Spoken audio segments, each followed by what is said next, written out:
The books and records of the past are disappearing fast. The libraries of 200 years ago contained more ancient works for which no trace can be found today outside references in other books. But enough chronological knowledge has been preserved that we can put back the pieces of the past to confidently assert and be able to show authoritatively that the year 2022 is the year 5916 of the old world's calendar. We have 18 more years before the next and final Phoenix reset, and that a lot will transpire before that occurs. This Archaix analysis of the historical and archaeological record will show that the timekeeping systems and calendars of recorded history marked significant events, that they were far more advanced and sophisticated than we have been led to believe, and that they are not singularly independent systems of time calculation, but rather enmeshed systemic protocols that together build a false narrative of history designed to specifically construct versions of the past that will induce human subjects to follow certain trajectories into the future. This is episode 1 of Archaix 2.0. Because extraordinary claims require extraordinary evidence, we must begin this study as simple and comprehensive as possible. It will be in numerous videos. I will not monetize this channel, but instead rely on donations and on selling my 337-page chart pack, timeline of ancient world history, and other writings on Gumroad. The links to donation buttons, several Gumroad items for sale, and all my playlists featuring over 200 videos is below in the description box and the pinned comment. Be careful, my listener. As a student of Oliver Wendell Holmes, I must inform you that when the human mind is stretched by a new idea, it can never go back to its original dimensions. Tread carefully in the dark.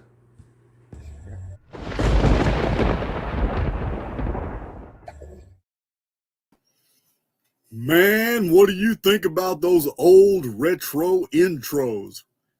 We had a flashback, Archaix flashback. That was when I first started Archaix 2.0 and started taking my channel and my presentations into the next level.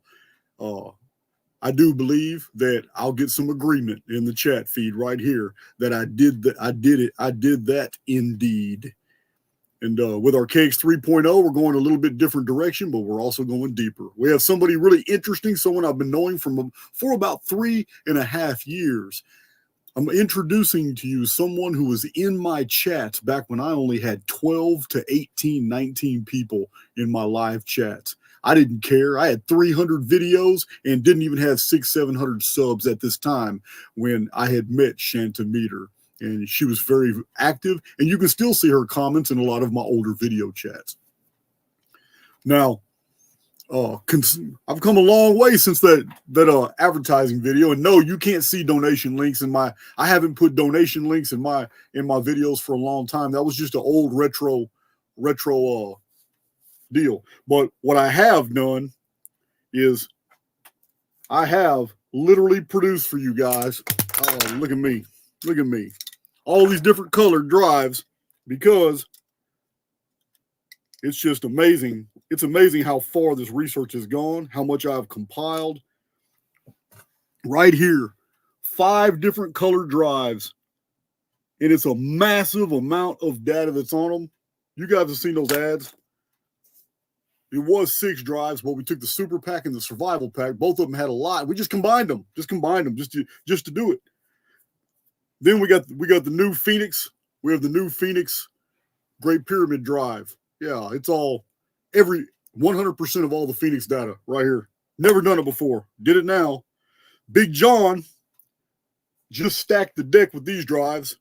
This used to have like 35,000 images on it, but Big John just uploaded another 10,000 images onto the old world photos drive. So there it is. This right here, they're all different. 256 gigabyte, 128 gigabyte. They're all different. That's why they're colored different. This right here, this is the new library drive. It had 7,000. It had 7,147 PDFs of old books and all kinds of unique books. But Big John just added another 10,000 PDFs to all the copies of the drives. So yeah, we Archaix orders at proton.mail. I know a lot of you have been asking about the drives. I just wanted to show them to you. Throw that retro deal in there. But yeah, I've done a good job, guys. No ads on my videos except for the two that YouTube hijacked. Yeah, that's 800, almost 800 videos, no ads, and I'm doing pretty good. You don't see me up here displayed trying to sell any products, and it's not because I won't. I just haven't seen anybody. Got a whole bunch of companies been hitting me up, but I don't resonate with a single product they offer me. I've turned down $4,000 offers for 20 seconds. If I just get up here and parrot 20 seconds, you know what? It's not me. It's not who I am. But don't get me wrong. If a coffee company hits me up, you'll be seeing coffee commercials. But other than that, I want to introduce my fascinating my guest, Shanta. Let me show you her picture before I bring her in, because we're going to be seeing Shanta's hands. She's a tarot reader, and she does readings on a wide diversity of topics, not your standard reader. She has 2 different channels, and they serve 2 different functions. So let me see. Let me remove that intro from the studio and share my screen real quick. I got her in the studio, but the camera is going to be on the table so we can see these readings and we can listen to her voice and focus on that. My only other tarot video that I've done was a critical analysis on the tarot, and I still stand by that, because my conclusion was it is not the practitioner. It's not the practice, it's the practitioner. So, and this goes with astrology. This goes with reading tea leaves. This goes with any type of divinatory material, any type of analysis of the information that's in the field. Whatever tool you use is your business, but it always goes back to who you are and not what you're doing. So, y'all go ahead and say hi to Shanta. There she is. I've been knowing her for 3.5 years. This is the lady we'll be talking to today. She sent me this picture. This is the picture that is on the thumbnail. And without further ado, I'm going to introduce our guest, the very first tarot reader to be on my channel. And the only reason that is because Victoria has never asked to be on my channel, or she would have been. I know you're listening, Victoria. You ain't fooling nobody.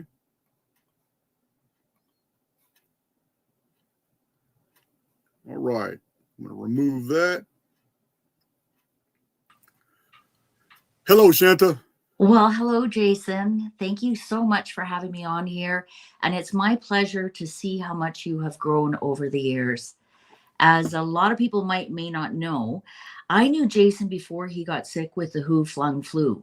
And I was one of the ones who was worried about him. And we had no idea what was going on because we were such a small group. Like when some of the lives, I think there was 4 of us on the lives. Yeah. It was. Yeah, one time it got up to 17 and we're like, whoa. And then Jason popped on and said he was in the hospital, damn near died. And he continued to do his videos with his oxygen on. The poor guy lost so much weight, could barely talk, was coughing like crazy, but still plowed on. I was so impressed with him. Did such a great job. So that's how far back we go, Jason. And I remember the video that was taken down. Yeah, that video that was taken down because you talked about the white stuff that you got, and it wasn't up your nose in the hospital. Oh, it's a lot safer to talk about those things now. Yeah. So it's a lot safer to talk about them now. People aren't being censored like that anymore. But back then, what she's referring to, guys, is if you're just curious to see what I look like when I'm 40-something pounds lighter, and I'm fighting for my life and I can't breathe. That's exactly when I did my Anuna Files videos. My very first Anunnaki videos were all done on oxygen. I'm steady putting the information out, lost a lot of weight after the hospital, but YouTube took my very first video down was because I filmed a bunch of stuff that was going on in the hospital. They were doing code blues. Code blue is people dying. I got real sick. I spent 13 days in the hospital. The paperwork said COVID, but they treated me for something else. And what they treated me for was very interesting. They gave me an IV of a milky white substance, and my Muslim doctors told me that they were giving me the milk of God, and that the very next day I would walk out of the hospital. And I thought they were crazy, because I've been on a respirator, and then I was on a vapor therm, and then I was on oxygen at 10, and then they worked me down to 9, 8, 7, 6, 5, and then when I got down to 4, they gave me this huge IV of this milky white substance, and nobody in the hospital was talking. No one would tell me. When I passed 2 blood tests, I am the only person on the 4th floor of the Conroe Regional Hospital that was approved for whatever this medicine was, and I was never giving any explanation. It was so bizarre that people were dying all around me.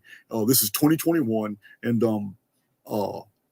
I left the hospital the next day. Felt great. Whatever it was, completely felt great. Now, I have military buddies, and I told you that, and I mentioned this in the video, and this is probably what got the video taken down back then. But I mentioned the fact that all the guys that were ex-military that heard me tell the story of what it was, they said, well, shoot, they give that out. They give that out in the military all the time when those guys are the munitions, the battery, the ones that work the batteries in the Navy and all that. It's, yeah, they get that uranium-238. They get that radiation poisoning from handling all those munitions and stuff. And every time when they start feeling like sick, they'll just run them through that whatever it is, it's for radiation. So anyway, that's what happened to me, and that was back then. Yeah, so that's how far back we go, Jason. Yeah, and then you climbed up to about 6,000. And we were getting bigger and bigger. And do you remember? And I said, Jason, I read your cards, and you are going to blow up. You need to get monetized, because you're so against getting monetized. You wanted to keep everything for free. And I said, you need to get monetized because you're going to blow up. And I think it was within weeks you were on Santo's podcast. Yeah, I remember all that. I remember. Yeah. I don't remember the specific prediction, but I remember you telling me all kinds of things back then. You're absolutely right. Yeah. Santos was that was the pivotal point. That's when my slow build exponentially just shot up. Yeah, you did the hockey stick. The hockey stick, yeah. That's exactly. Whoops. Yeah, that's it. That was yeah, it's a lot of people, people come, they come to Archaix, Shanta, and they think that they're distrustful because they think, who is this guy just popped up? All of a sudden he's famous. All of a sudden everybody's trying to get on his show or talk to him or get his opinion. Or who is this guy who's cutting into Billy Carson, Ancient Aliens, and Graham Hancock? Who's he think he is? And they don't even realize. I mean, I've been doing this for a while, but I've been in publishing for 20-something years. My YouTube career is new, but it still wasn't easy. I mean, yeah. You were in the chat all the time when I would come in from work, exhausted, sunburned, been doing flagstone and concrete all day, and I would still do my videos at night. Yeah, exactly. And I even remember we did a cheers together while across the chat on the day that you were finally a free man. Do you remember that? And you had some whiskey. Yeah, when I got off parole. Yeah, remember that? Man, I did a special video live to tell everybody, to tell all 18 or 19 people that I'm no longer on parole. I'm a free man. Yeah. And we all had a drink and clanked you online, and we were so happy for you. I remember that.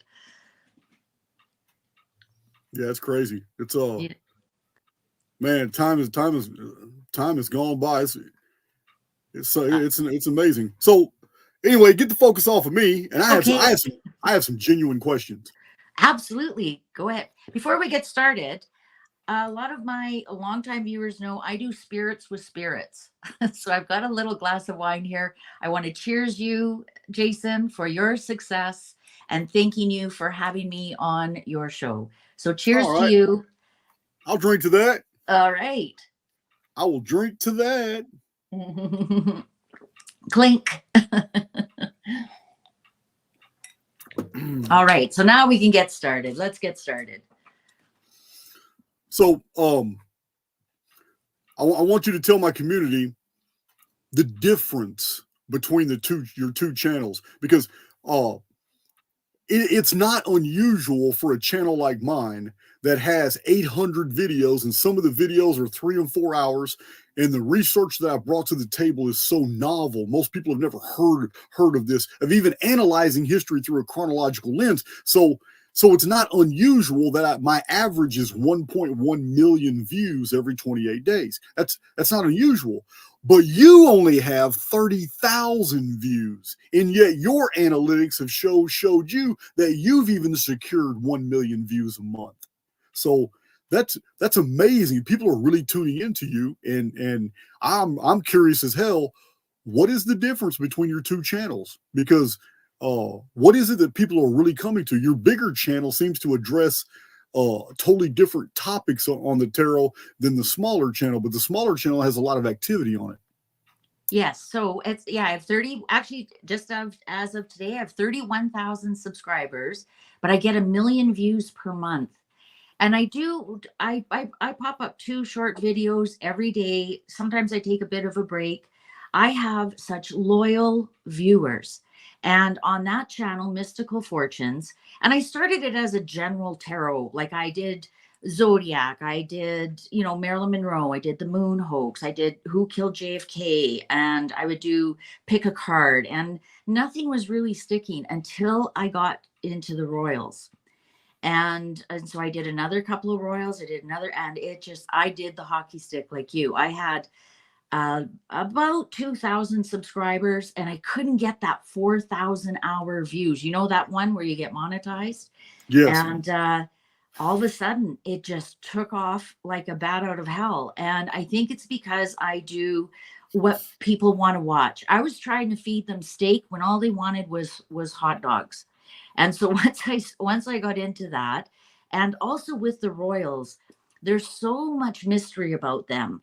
And especially once this Meghan and Harry business started, and do they have kids and don't they have kids? And does Catherine have cancer? Doesn't she have cancer? Right. I know what you're All talking of about. that. So that's what I read on every day. Like, what are they up to? What's going on? Is that a real picture? Is that AI? So I do that. And I've got such fantastic, precious viewers. Like, you have no idea. The 30,000 that I have, I bet you 29,900 of them come back every day and support me and cheer me on. And so what I did was, because that's what they wanted, I started a second channel called Mystical Fortunes Mysteries. And that is kind of based on unsolved mysteries. I do cold cases, I do current events, I do ancient mysteries. I've done a lot of like I did the Atlantis, I did a 5-part series on Antarctica.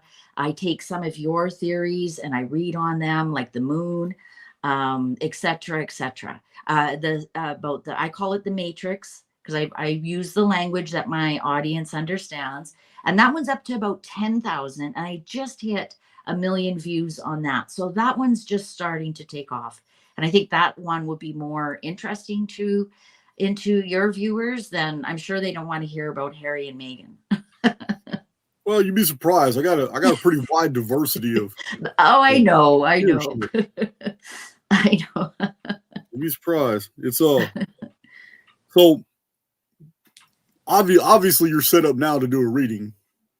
Yeah. But okay. I thought what we would do first, before we do a reading, Jason, I want to explain to your viewers. My viewers know how I operate. I wanted to explain to your viewers the difference of how I'm a different tarot card reader. All right. So I'm using, some of you watch Ken Wheeler. Are you familiar with Ken Wheeler, Jason? Yes, I am. I am familiar. I am very familiar with Ken Wheeler. I have watched many of his presentations. Yeah. I don't know why, but he's never acknowledged any of my comments. I've commented 3 separate times on his channel and his chats. And while he's answered other people's questions and all that, he's completely gone on, absolutely no acknowledgement. So, you know what? I even relayed people that know both of us mutually that he's welcome to come on my channel. And you know what? It's just silence. So I just gave up on that. Well, don't feel bad because he does the same thing to me. I go onto his lives and I try and ask him questions and I never get any kind of acknowledgement. So for those of you who don't watch Can, those of you who watch Can, you know which analogy I'm going to use right now, don't you? I've got a little transistor radio. So this is how I do my tarot card readings, is that, so you see this radio here. Now, unless I turn it on, that it can get a signal, it doesn't work. Now, this antenna is picking up a signal. If I turn it off, does that signal stay in the radio or is that signal still around? The signal's still around. Yeah. And so this is how I do tarot card reading. I am the antenna.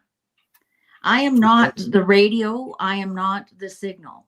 I am the antenna. So I pick up energies that are around, and then those energies try to express themselves, not through sound on a radio, but through a symbol on a card. And that's how the universe, how these signals come through me. So it's not that I have any kind of superpower. I've just learned to pick up on the signals. So for example, if I said to you, you really shouldn't take that job.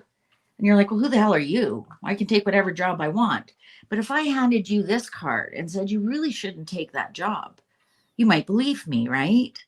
So these tarot cards are more of a confirmation of the signal that I am picking up. So that's how I read tarot cards. It's energy. So you're what you have just done. What you have just done in my paradigm was literally repackage intuition, and you package it into the form that of intangible object, a deck of 78 cards. Those 78 cards help you read the field, but the field already has the information in it, and the arrangement of the cards are merely going to confirm what you're already suspecting because you're highly intuitive. This is what I'm saying. Yeah, that's exactly it. That's exactly it. And one of the things I teach people is if they want to do cards, when they're shuffling for themselves, shuffle with the cards facing up, because your subconscious mind, which is in the field, is watching where the cards are going. And if you think they aren't, they are. If there's a great video they've done, have you ever seen Japanese children do math? It's absolutely insane. They put like 100 numbers in 15 seconds in front of them, and they're trained their subconscious mind in such a way that they'll tell you the total of those random numbers. And that's because their subconscious mind is picking up, not their conscious. If they were counting on their conscious mind. So when you're doing your own readings, you shuffle them with the cards facing up. And then when you go to pull the card, your subconscious mind will know exactly where the card is in the message that they want to tell you when you're doing your own readings. Wow. So I you know, and I just, and also I also operate on mind, body, soul. It's mind, body, soul that I operate with. And that's because if you look at, where do I have them? I have them right here. The chakra system. Everybody's familiar with the chakra system. Red at your feet, orange at your sacrum, yellow at your solar plexus. That's your gut instinct, your solar plexus. You have your heart, and then you have your throat, and then you have your third eye. You have your crown chakra, and then the white one. I'm trying to squish these over so you can see them all. Now, if you have two energy, this is mind is up here, body down here, and your heart is the soul. So, and the white one is your attachment to the universe. Think of that as your silver cord. You're familiar with the silver cord that you get when you take your first breath on Earth that attaches you to Earth. You cannot die until your silver cord is broken. People who have NDEs are having a memory. That's brain activity. If your silver cord breaks, that's when you die, and you're not coming back until the next time. So anyways, I digress. So if you live in the body, so that is your hedonism, that is overeating, that is being lazy, that is any kind of addiction, smoking, alcohol. You could even say this is overspending, anything that is any kind of material or of the body, then you're living in the body part here, and you cannot be healthy. If you're living in the mind, and this is the new age people, and my viewers know I detest new age just as much as you detest ancient aliens. This Galactic Federation, this Commander Ishtar, this 5D, this new earth, it's all crap. It's all crap. So anyways, all these people live in the mind and the spiritual part of it, and you ignore your body and your soul because you're living. This is your law of attraction people. This is your secret people, the secret people. They think that all you can do is you think your world in rather than taking action. And your heart here is in the middle. That's your soul, and you can't hurt your soul. So that's why it's only one. Your soul actually comes from the sun, and that's why it's called the soul. And the tarot card shows us that here's the baby born from the sun. You come from the sun and you return to the sun. You are of the sun. That's why you have a soul, not an SOL. SOL is soul in Latin. SOUL is your soul. You are birthed from the sun. Your soul comes from the sun. You cannot hurt it. You return back to the sun. But when I'm reading somebody, I'm picking up, do they live in their head, in their mind? Do they live in their body? And how balanced are they? And it's so interesting. The cards will pick up on that as well. And these are your energy centers.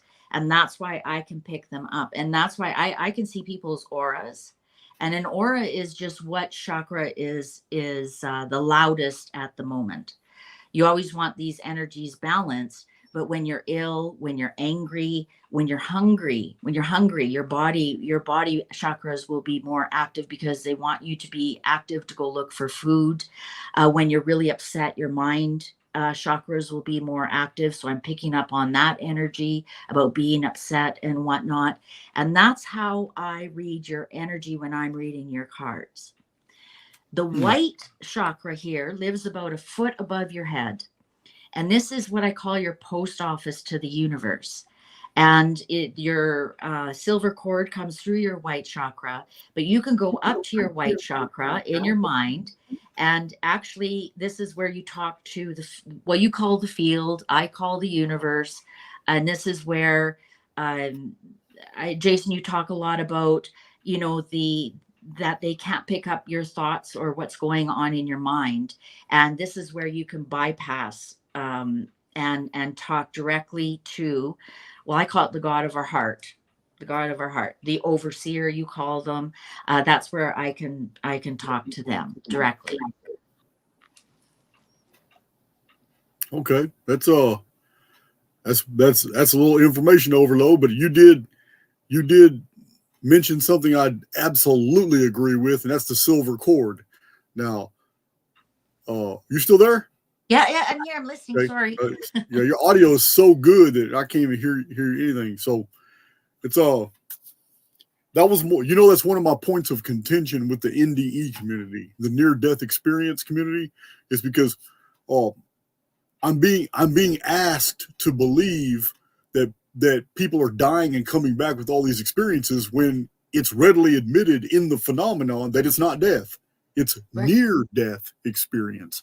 Therefore, this is what I brought to my community, and I understand people disagree, but the very fact that somebody in India has a negative experience and their conscience pricks them and they're tormented by rakshasas, and then they come back and they wake up in the hospital in India or Bangladesh and they tell everybody, but clinically, which doesn't mean anything.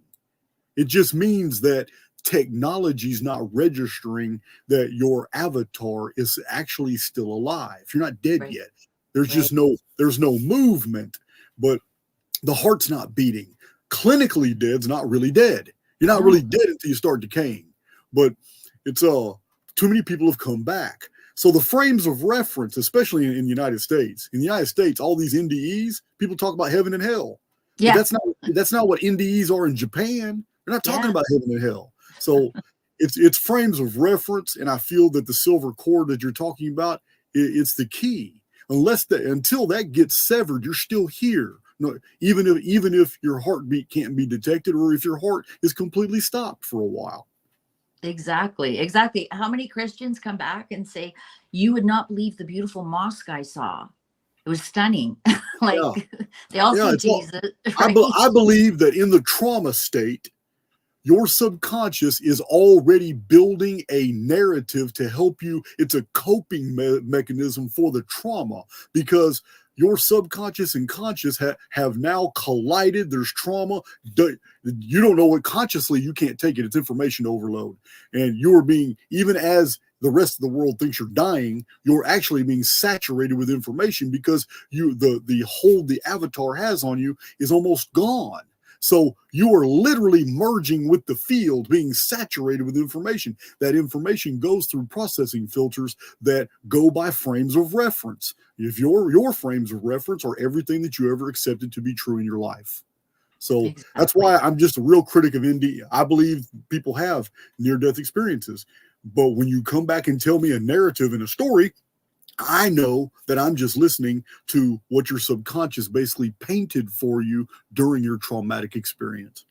Exactly. And they'll also paint for you, because your subconscious just wants to keep you alive and happy. That's how addictions start. If you're really upset, it'll be like your subconscious thinks, well, last time we went shopping and you bought that purse, you were really happy.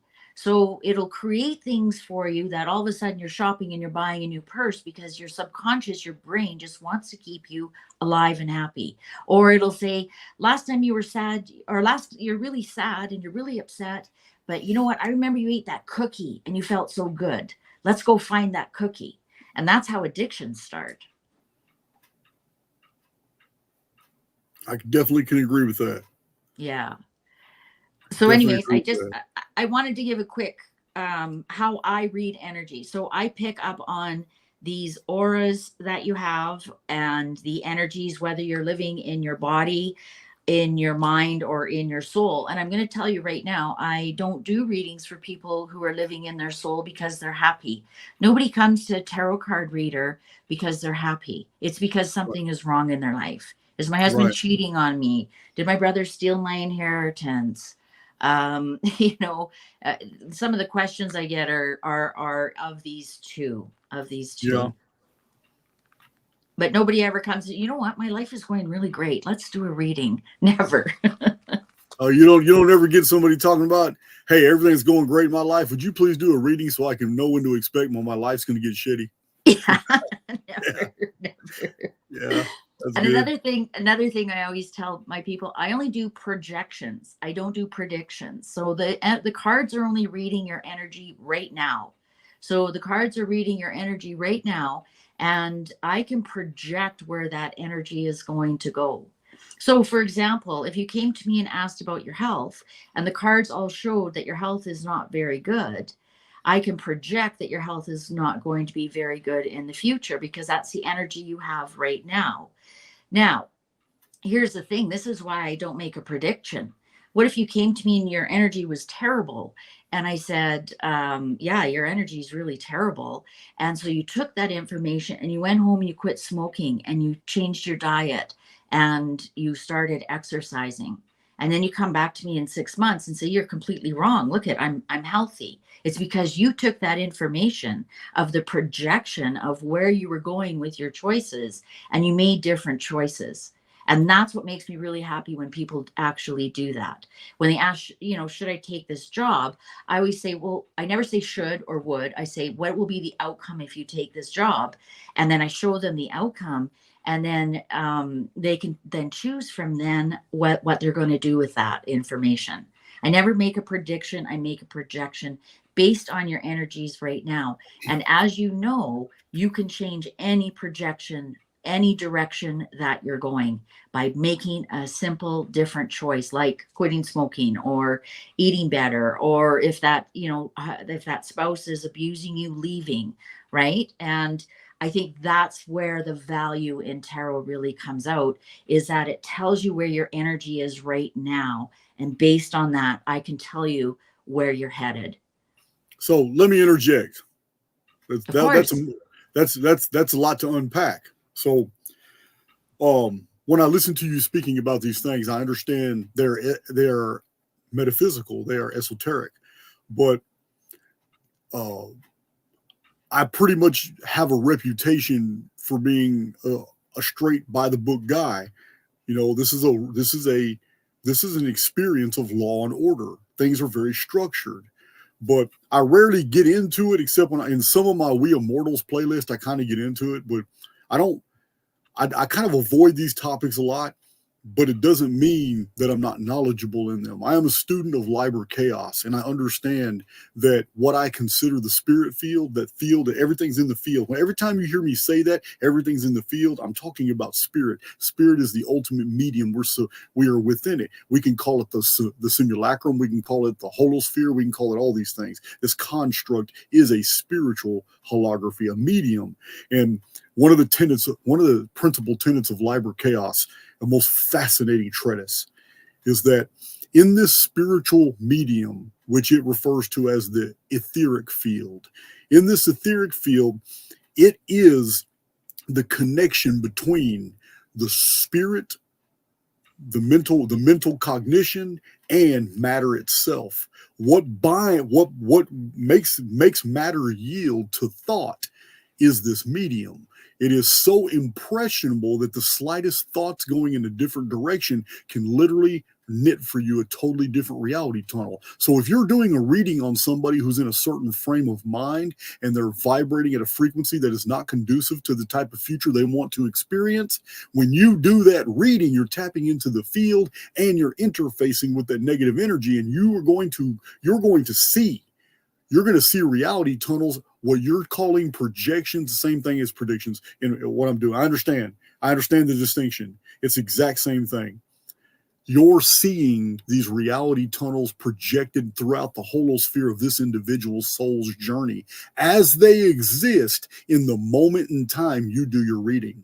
But if that individual is persuaded to vibrate on a higher frequency and make different decisions and move their avatar in a new direction with the necessary thought and intention behind it, new reality tunnels get created, and it would completely nullify your reading. Then this is my position. I don't know if you agree with that, but it's this field, this etheric medium, to me is so plastic that all it takes is somebody changing their mind. No, that's exactly what I said, Jason, is that that's why I say the projection. So like I said, if they ask about their health and the cards all show that they have terrible health, I can tell them, if you don't change anything, if you don't make different choices, this is the tunnel that you're heading. This is the direction that you're heading.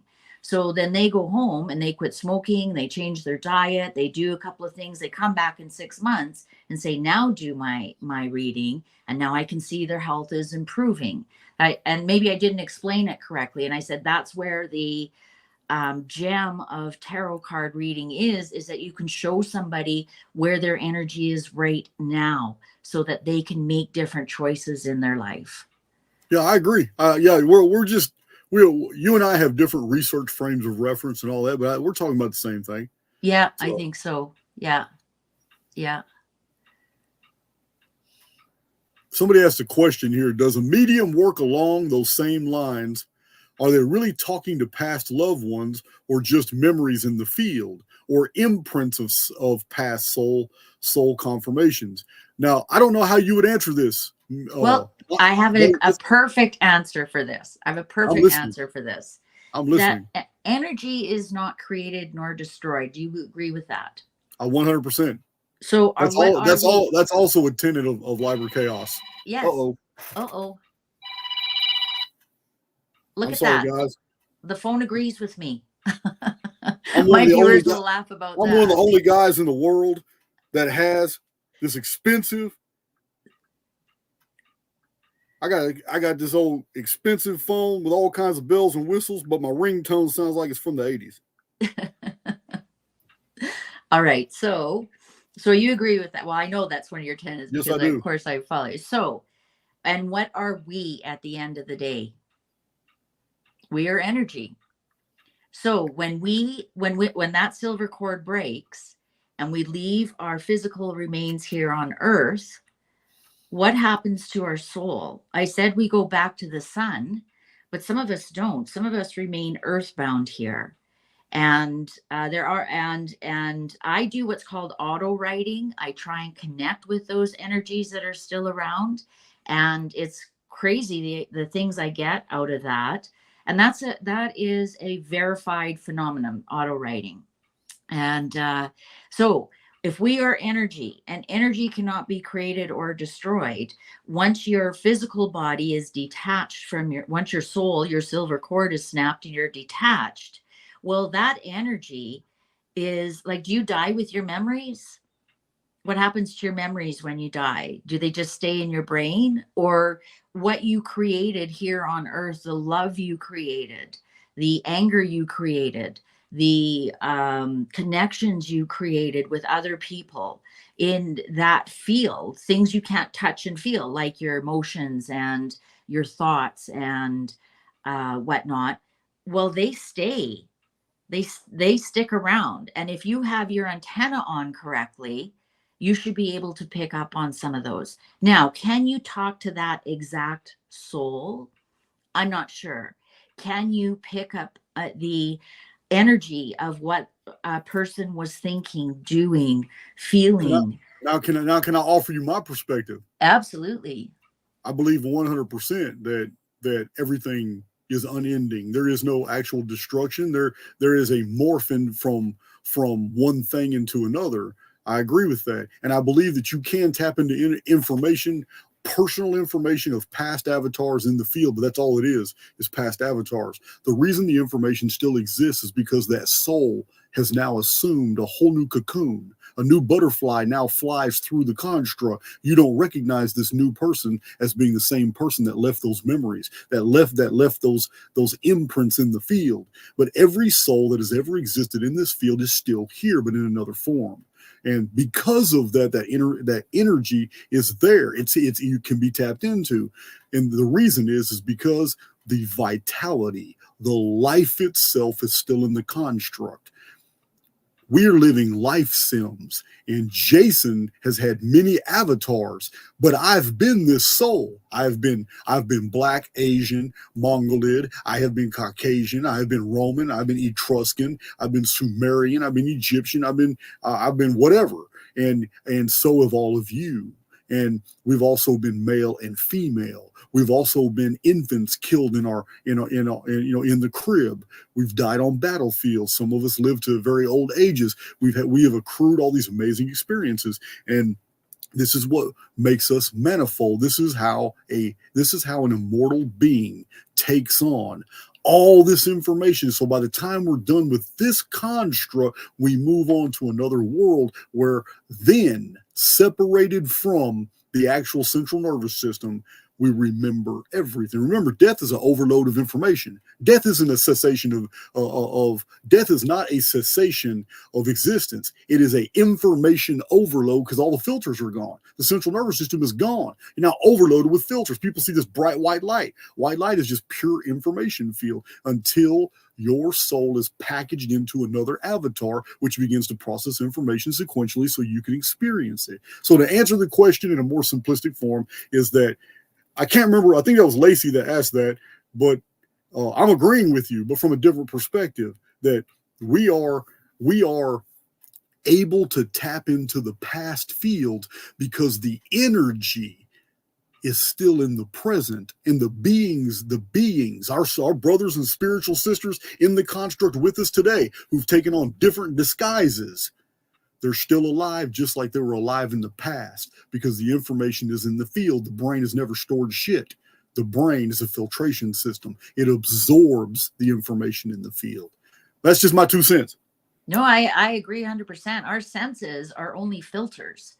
because if we had to deal with everything that was in the field all at once, we'd all be crazy. And I think that's where some of the schizophrenics come. I think some of their filters are a little bit Filters are weaker. damaged. Yeah, They're damaged. and they can hear things and see things that we cannot. And and that's why all five senses, if we didn't have them, we wouldn't be able to function.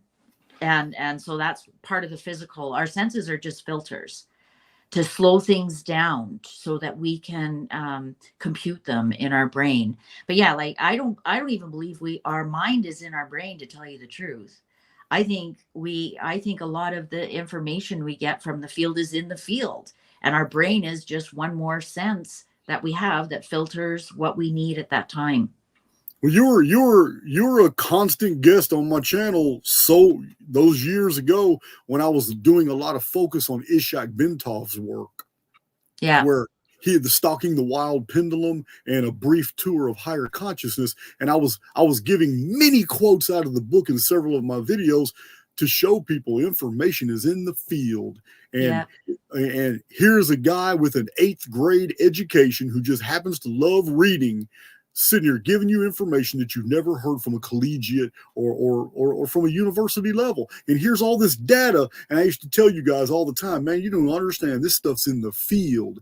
And when I'm vibrating in that mode of wanting to share information, this stuff comes out. You guys think I have this phenomenal memory. I do not. What I have is an ability to sink back into the field and pull all this data that I read years ago. If the subject matter is relevant to what we're talking about now, I have the ability to pull that information right out of the field. I do not remember it. It's not something I don't remember. Nobody has memory like that. That's ridiculous. Yeah, exactly. And that's where photographic memory comes as well. I have photographic memory. I only have to be somewhere once and I'll remember it forever. Yeah, you're able to access all that from the field. Yeah, exactly. I don't store that in my brain. My brain is just a filter. So my brain knows how, my subconscious knows how to gather that information from the field and download it at the exact moment that I need it. I agree, 100%. Now, have I ever told you about and I'm like you, Jason, I'm self-taught.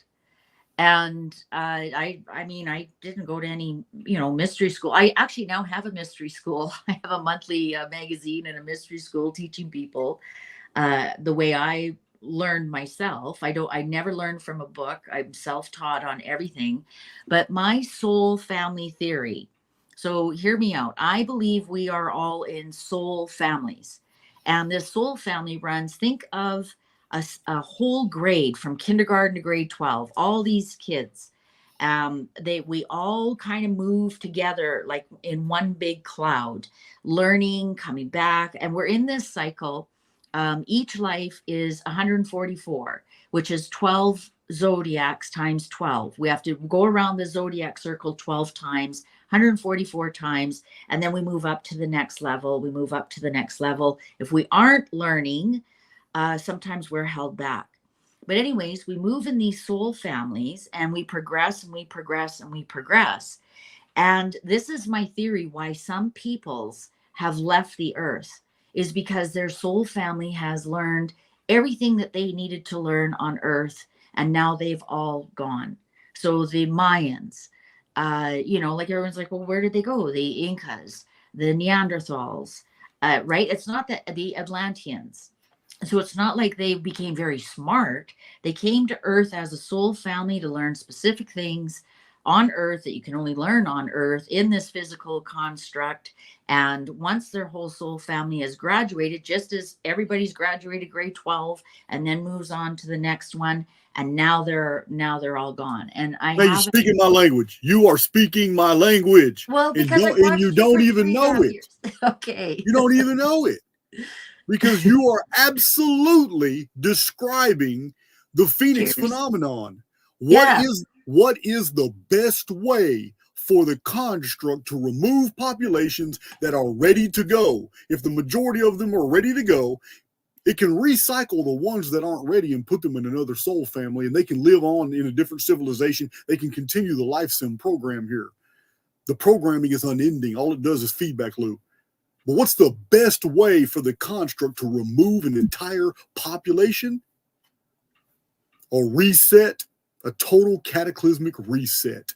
And this is what does the Phoenix phenomenon do?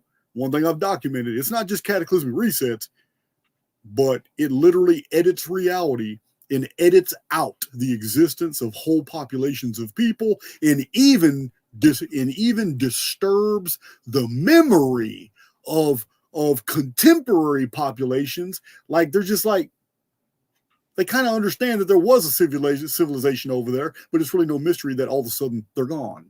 It's yeah. So you're speaking my language. Didn't even want to talk about Phoenix today. I know, but that's my soul theory. That's why I think you graduate, you've learned, and not everybody has come here to become Elon Musk. Some people just want to learn, basic survival skills or whatever, or things that you can't get on any other construct or whatever. And that's my soul theory about that. But we haven't read any cards. Should we read some cards on some people? Do you want to snoop? Do you want to be see what's going on in someone's life? Do I want to snoop? All right, I'll tell you what. I'll pick a very specific topic. All right. Check this out. It's relative to what we're doing right now. Archaix 3.0 I have an intent. And let me explain. A lot of people have been wondering why I suddenly started doing all this podcasting and deal. It's multiple reasons. With me, it's hardly ever a single reason. So let's do a reading on this. Let me explain what's going on. First of all, just a minute. Sorry, Jason. What I'm going to do is shuffle so the energy of what you're saying is going into the cards. Excellent. So keep talking while I'm shuffling. Okay, so the new direction of my channel, Archaix 3.0, is multifaceted. One of them is I really genuinely wanted to give back to the community. So I'm reaching out to people who have channels that are smaller and want to tap into a larger audience and be able to get the play. Trying to give back the way Santos Bonacci and Logan of Decode Your Reality did for me. That set me on. So I've been going back to older, like some of these people that they did podcasts with me. I've invited them on. Also, people I have no idea what they're about. There's so many people that have contacted me. I just forward the emails to Big John. I have no idea who they are or what they're about. I just say, okay, go to Big John. Big John will put you on the podcast list. I'm not even vetting really. I'm just like, okay, I'm gonna give you your shot. So let you talk about whatever. That's one thing I wanted to give back to the community. The other thing is Archaix 3.0. I'm going to be dropping some massive bombs on more secrets, more mysteries about our reality. But in order to do that, I've got to break up this pace because I've had a lot of people reach out to me and say, man, your pace is too rapid for absorption. Can you do non-serious or can you do videos on other topics before you go back straight hardcore chronology all the time? And I thought about it. I said, this is the best way to do it, a podcast circuit, because the quality of information I'm going to be dropping is going to be amazing, but it's going to take time to process before we go to the next video. So that's another thing. Also, I wanted to, and the third aspect of Archaix 3.0 was to talk about things that people actually think I'm totally against, and I'm not totally against. The idea that I'm against some of these topics is because I do not cross-pollinate my actual data output with other people's information. And I'm like, no, it's got to be vetted by me for it to be endorsed by Archaix. My data sets are very complex and they're very well sourced back. But when I talk about soul trap, when I talk about NDEs, when I talk about out-of-body experiences, when I talk about people's subjective experiences, tarot, astrology, these things I can entertain like I'm doing now, but I cannot use them as evidence in a data set. You understand? Oh, absolutely. So my question is this. And I did just drop a hint.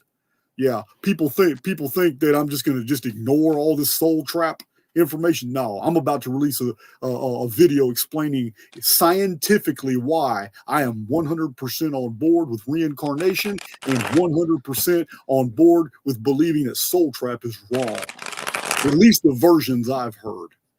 Now, Oh, that's a video coming up like within a week. So my question is this: so you can stop doing those cards. I know you're getting tired. Okay. But my question is simply as simple as this.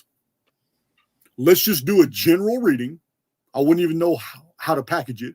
A general reading on Archaix 3.0 and everything that I've just explained to you. The intent of Archaix 3.0 and what I put out. Because I've been doing it for over a month now, and I've already done a massive amount of podcasts with people I've never even talked to before. All right. I don't know if you noticed when I was shuffling, a card popped out, and it was the Four of Swords, and that's take a rest. And you were just talking about you needed to take a break. My viewers will know what that meant. Wow, interesting cut. Only a few popped out. So let's see. Ace of Cups. Wow. You know what? You're doing the right thing. This is your offering to the community. This is your offering of peace. This is your, you honestly do feel real sincere love for your community. And this is an offer to your community. You are sincere. So we can say Jason is very sincere in his actions. Knight of Wands. There you come. Dun, dun, dun, dun, dun, dun, dun, dun. That's a Phoenix Knight right there. Yeah. Okay. The Three of Cups in reverse. There's some people around you. And look at that. The clock agrees with me. That you really shouldn't trust as much as you are. They may have their own ulterior motives. There you are, Seven of Wands, defending yourself. Some people might be arguing or poking questions at you. What are you doing? How come you're having all these weirdos and woo-woo people on? Yeah, I've already dealt with it. Yeah, you're standing your ground there and you're defending yourself and you're taking the high ground. You're taking the high ground. Wow, you know what? There's Eight of Swords in reverse. You are untrapping yourself of what you've kind of made your own trap into. Now, let me explain that and how you explain that, the way that you push Archaix through and now that you wanted to do the 3.0 is untrapping, undoing what you did. Not that it was wrong. It's just like, you're right. It kind of pigeonholed you into one point, and this is actually setting you free from your own self-imposed restrictions. So your own self-imposed restrictions about what you thought Archaix was, you're now free to... What is this? What is that? What is that card? The second to last card. This one? Yes. That is the Seven of Wands. That's so defending the yourself. wands almost look like a cage. Yeah, exactly. Exactly. So these are people poking at you going, oh, you should do this, you should do that. And there you are standing very strongly. Look at how the feet are posed, defending yourself, taking the high road, saying, I know what I'm doing. Leave me alone. And you're setting yourself free from self-imposed parameters that you put Archaix in. Like you said, like you're doing all these big videos and people were saying it's too much at once. So you want to do 3.0. It's actually going to set you free in some regards. Ooh, the Tower. The thing is that you may have to blow it up to build it back up. Do you know what I mean? Like, sometimes we have to take a building down to rebuild it, take it down brick by brick, and then build it up brick by brick to strengthen it.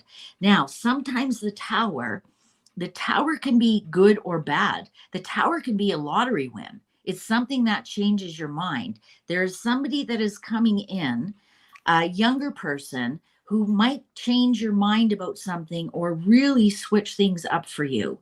Let's see what it is. Jason, I'm going to tell you right now, there's somebody around you who is in it for themselves. They don't really have your best interest at heart. Queen of Wands. There you go. So you have a strong female in your life. When is Dawn's birthday? It's in July. July. Sorry, I don't mean to put you on be early or late. Shoot, I don't know the exact date. I can't even remember my birthday half the time. I'm sorry. I didn't mean to put you on the spot. Well, she might be a Leo here. If her birthday's later in July, this is her. She's really good for you. And she actually has really good ideas for you. She has really good business ideas for you. This is a strong female. That's and July 25th. Yeah, she's a Leo. This is her right here. She totally missed all the compliments you just gave her. Okay. She ran over here to tell me July 25th. Yeah, no, she is a very strong. She has great ideas for you. She's a great entrepreneurial mind. She's very loyal. You can trust her advice, and actually, she defends you. She's on top of you here. I don't want to get any kinky stuff going on, but she's on top of you here. So this tells me that she protects you, and she has great ideas for you. But you do have somebody in your midst that is in it for them. And this is a warning card here with the 3 of Cups in reverse, 6 of Pentacles in reverse. They want theirs versus being a true member of Archaix, right? So if you look at this card upright, you're sharing the wealth. You're divvying it out. You're sharing the wealth. You're keeping some for yourself because it's your company. When it's in reverse, it's somebody wants theirs without providing anything back. Knight of Cups. Okay, you've got 2 knights here. You've got 2 young people around you who might have an idea that takes this one step above. And there's some kind of offering here. Ooh, King of Swords in reverse. This is you, Jason. You're a Gemini. This is the Gemini card. I'm gonna be blunt about this. You may be pushing people around a little bit too much, have too strong ideas for this, and not listening to some people who have genuinely good ideas, and Dawn has really good ideas, and for some reason you want to do things your way. And I'm not just saying that because I know you, because I do know you. You know, you have lived a life that you tell people you're not the boss of me. And this is where this energy is coming from. And what the problem is with this, there's nothing wrong with telling people you're not the boss of me. I've brought this company up from nothing, and we're going to try and do it this way.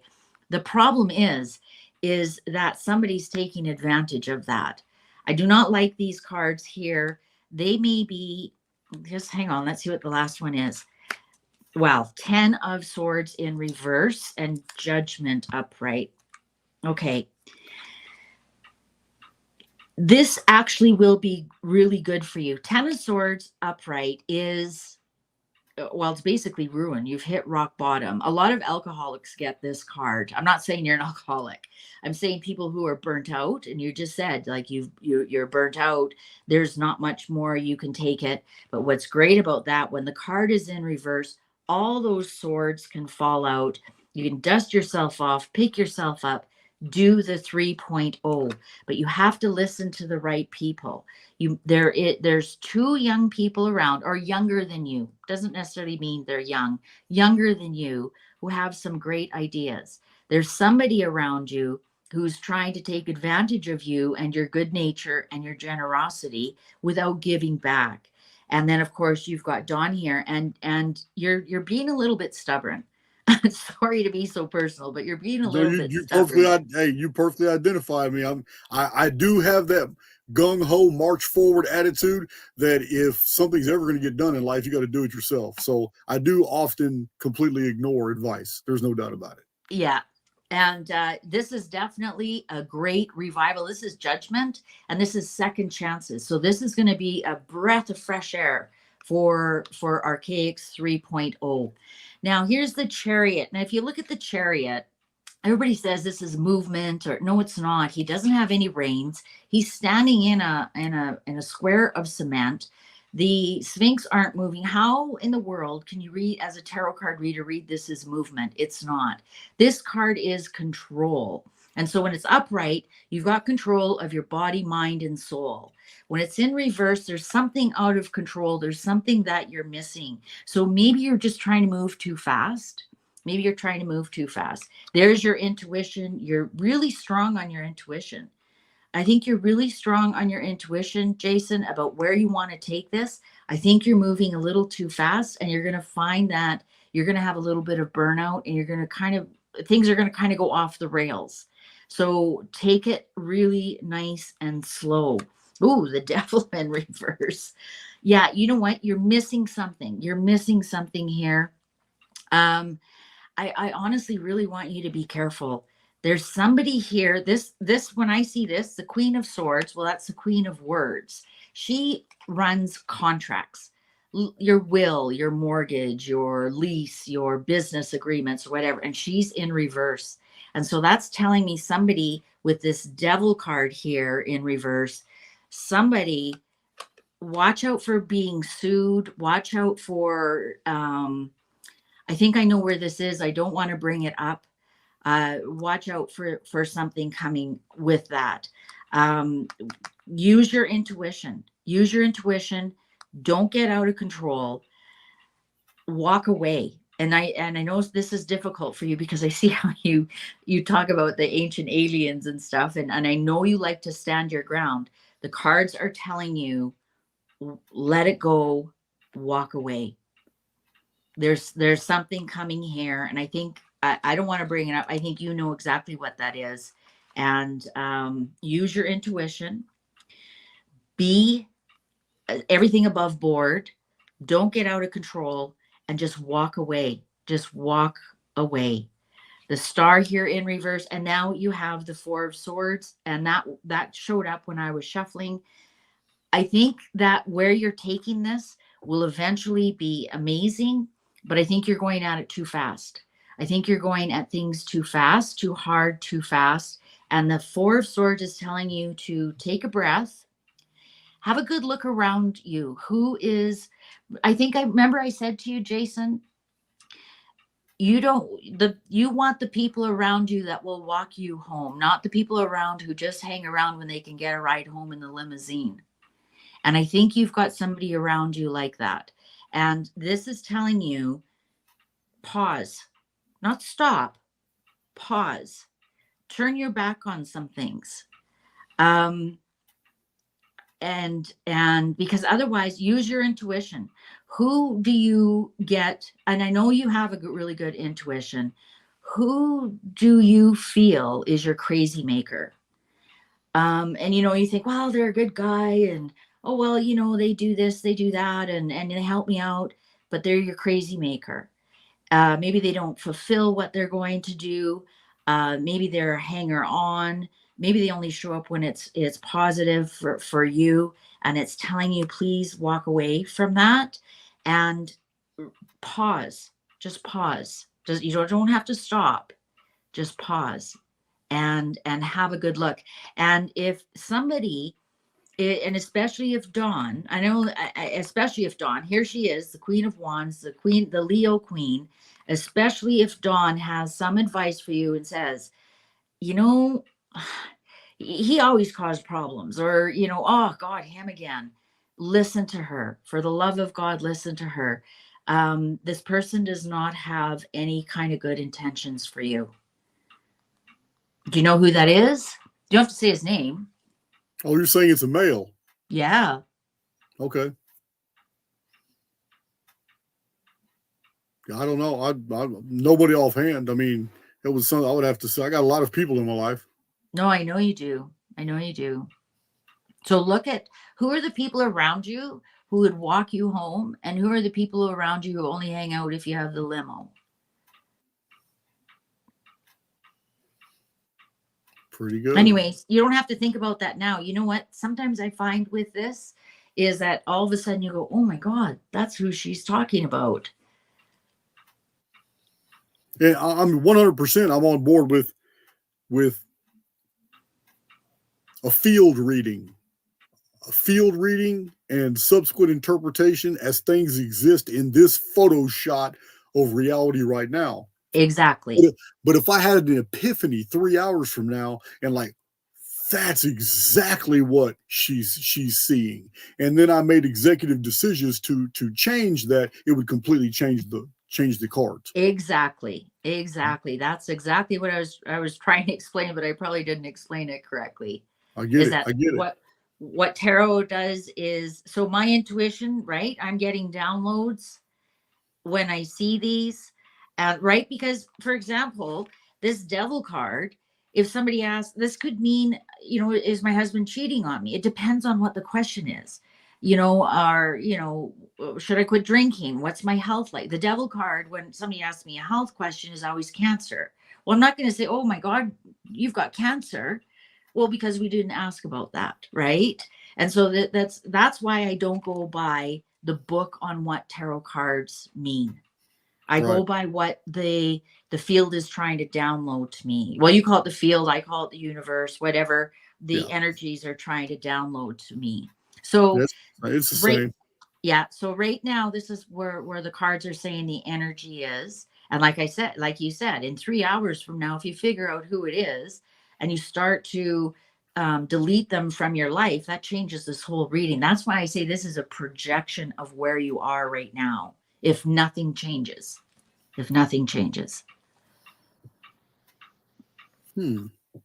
Well, I can agree. And in any scenario where somebody is successful and yes, I am somewhat of a benefactor to others, then there's going to be someone almost in every circumstance working against that individual.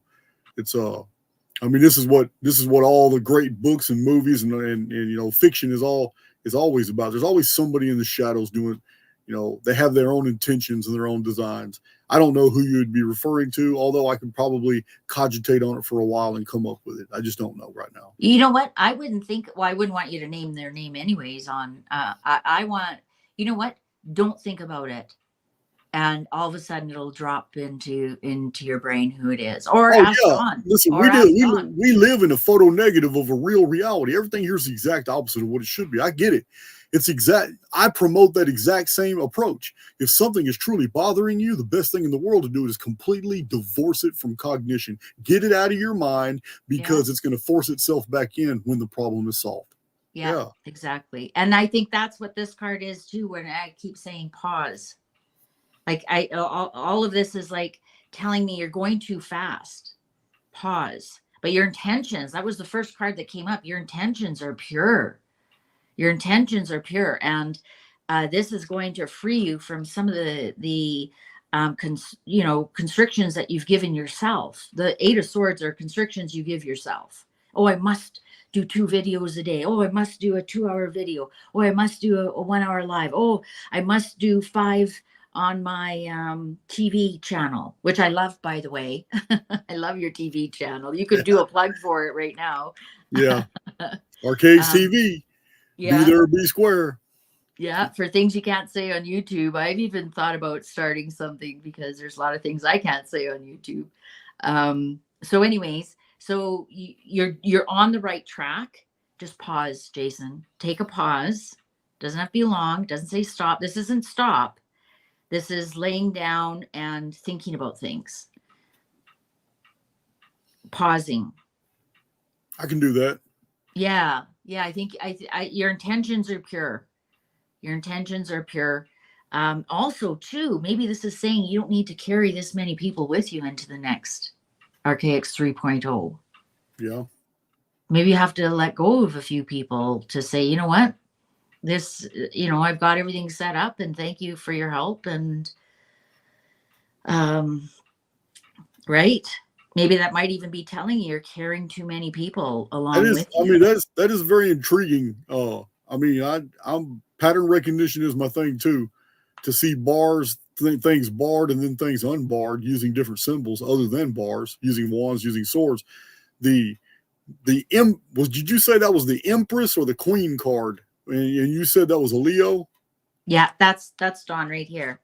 Is Dawn a Leo? Yeah. Wow. And that card just came up like that. Yeah. That's very interesting. And there's the two of you defending what you're doing, taking the high road. And she is actually, like I said, her card came on top of yours. So she's almost the gatekeeper. She's almost the gatekeeper, the one that people have to go through to get you in some respects, or the one who defends you, the one who she's the most loyal person. The Queen of Wands is so loyal, so dedicated, has great ideas, fun to be with, fun to travel with, your best friend. They honestly, great ladies, the Queen of Wands. And there she is. And she's defending you, defending yourself. Somebody said my shirt's the same color as the card. There you go. I've never met Dawn, so I don't know what she looks like, if that looks like her or not. But yeah, That's crazy.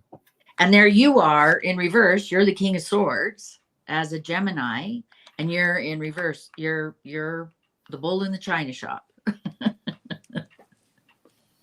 Wow, that's crazy. All right, well, that's my reading, and it's very interesting. I'm glad you didn't blow a bunch of smoke up my ass talking about I'm gonna be king of the world. Oh yeah, no, I don't do that, and I think that's why people appreciate my readings and they trust me, because I don't say, oh my God, you're gonna be a millionaire, and you know what, if you send me $100 more, I'll tell you more. Oh, I hate that. I hate some of the shysters in this, because and that's why I blow apart this New Age community. This New Age community is, send me some money and I'll remove black entities from you. Come on. $10,000 and I'll teach you law of attraction. Are you kidding me? All this Commander Ishtar, Galactic Federation, Palladians, UFO stuff. Like, I'm sorry. I read my cards on the UFOs. There are no UFOs. I read my cards on the aliens, and the aliens are nothing more than people who have lived here before us, and we're picking up on their energy.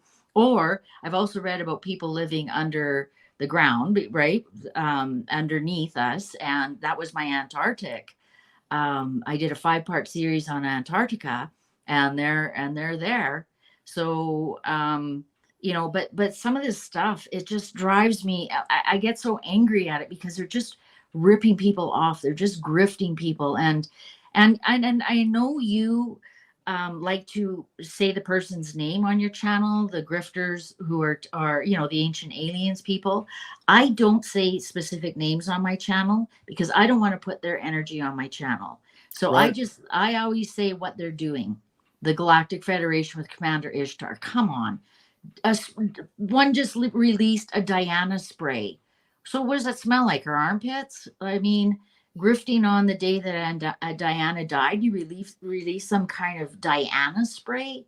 And was it smell like her feet, her armpits? I mean, she's decaying in the ground. Like, what the hell is wrong with you? Like, honestly, I'm getting passionate about it, because it really, really bothers me. It really bothers me, some of the grifting that goes on in this industry.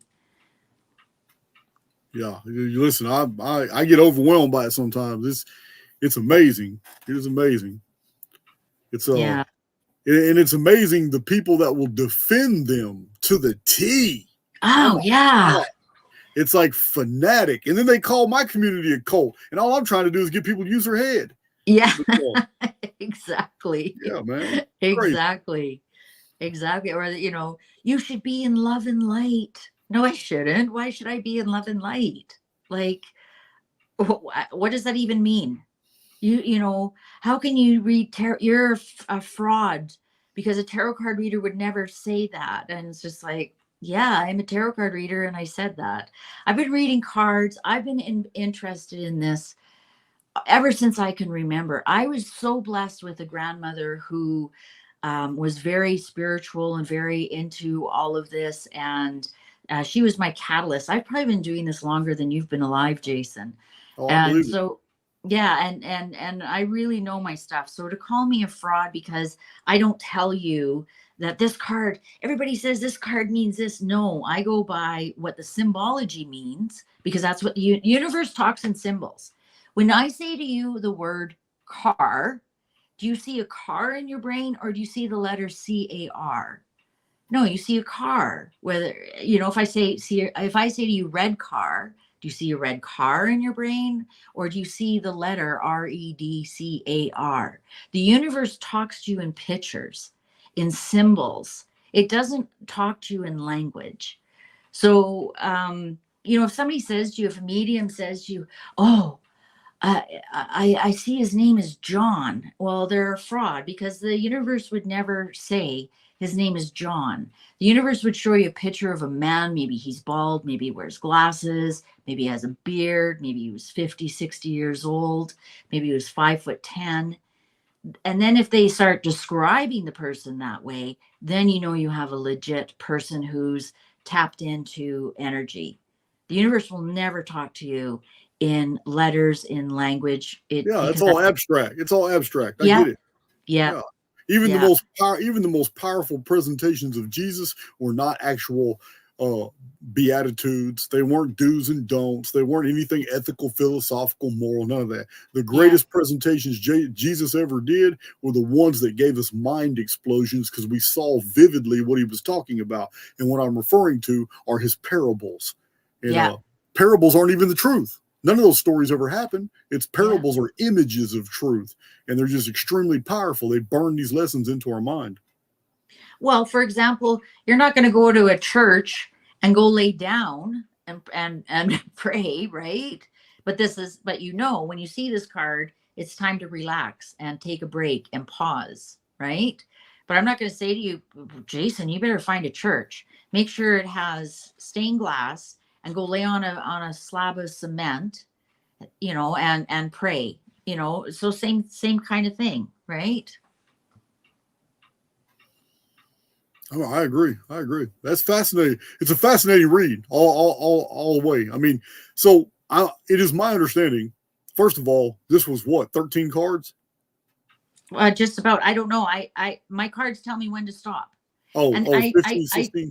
Okay. I do this reading because this is what the field or the universe is telling me first, and then I go down, and then that's what's happening on Earth. So that's Gotcha. why I do the triangle down like that, and then I do additional information. Sometimes I do 10, sometimes I do 20, sometimes I do 5. It depends where the energy tells me to stop. This is a stop card. This has no accident to it. I still have questions about, okay, the Tower card back here.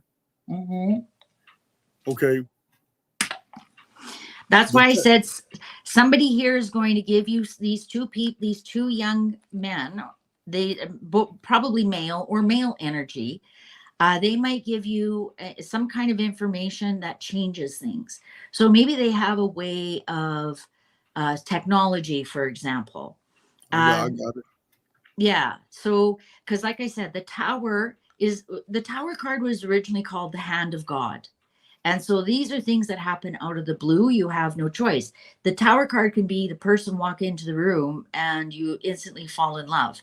The Tower card can be a lottery win. Card. So what you're explaining to me is the Tower card is an epic pattern break in somebody's life. Yes, that's exactly in your language. Exactly. I should have said that right from the start. Okay, because when you were doing the tarot card deal, I listened to what you were saying, but I was seeing something else. When you mentioned what its applications were, I'm seeing, well, isn't Archaix 3.0 kind of defined by what you're describing? The Tower card is like tearing something down. I mean, I literally tore down a massive barrier in my own public presence by even doing these type of presentations on Archaix. Right, exactly. A year ago, you would not have had me on. It's nothing personal, but no. I know that. I know your feelings about tarot cards. Like, I mean, at the end of the day, this is a piece of cardboard. Yeah. Right. But like I said, if somebody said to me, should I take this job?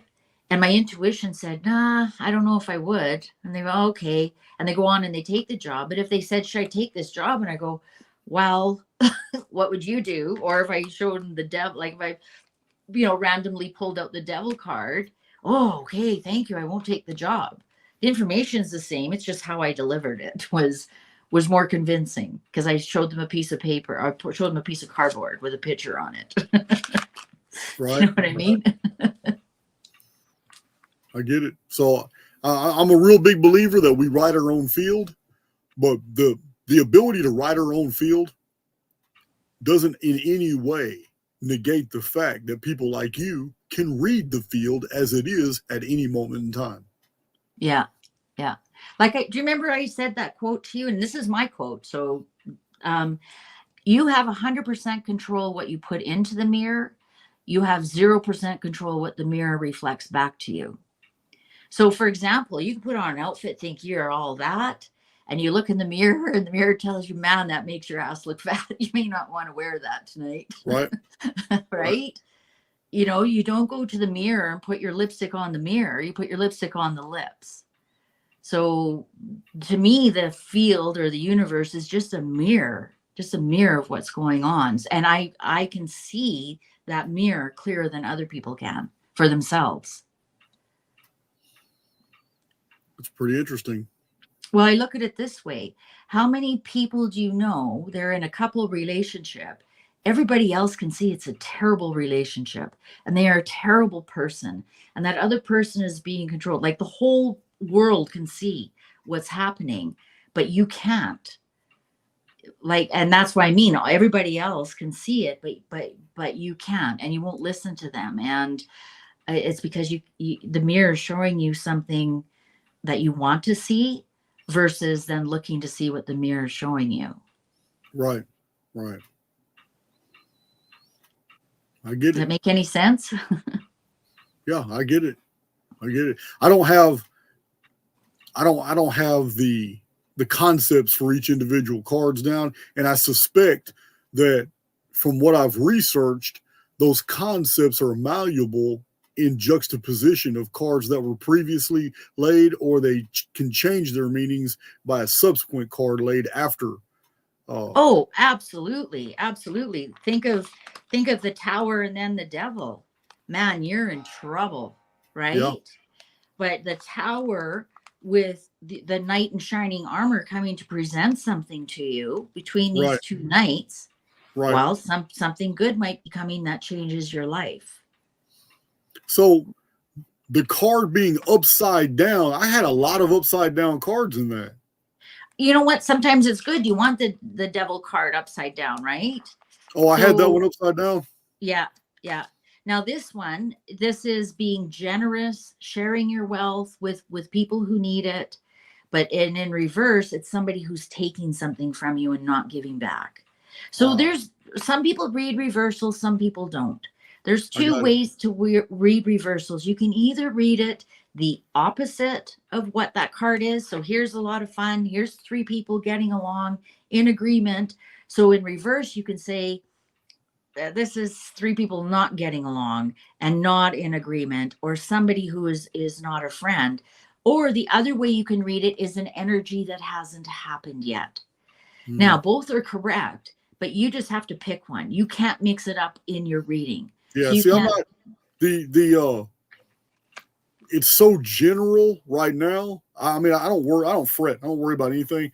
But I do have a lot of trolls and a lot of people that throw negative energy at me. So for you to pick it up in the field doesn't really affect me at all. Now, if you had a specific reading that could hone it into, we're talking about somebody in your inner circle, Jason, then I would pay attention more.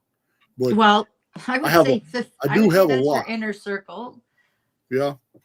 That's your inner circle. You're close enough, right? I'm just trying to see. There's other cards here that would show that it's just general. But I would say that's your inner circle. It's three people that you are close to. Ask Dawn who it is. Don't fret about it. Don't worry about it. Ask Dawn who she is. Oh, I'm pretty sure. Just listening to this video, I'm pretty sure she's somewhere nearby with a pad of paper out, and she's already going. Yeah, I'm about to get the business when this video's over. But no, you know what? You have the 8 of Wands here, which is full steam ahead. Full steam ahead, but pause first. Everything's going to be okay.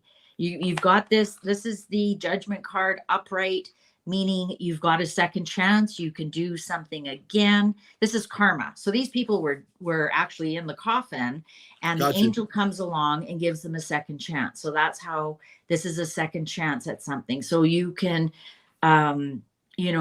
knock this down and build it back up, and it's going to be fabulous. If this card is in reverse, no more second chances.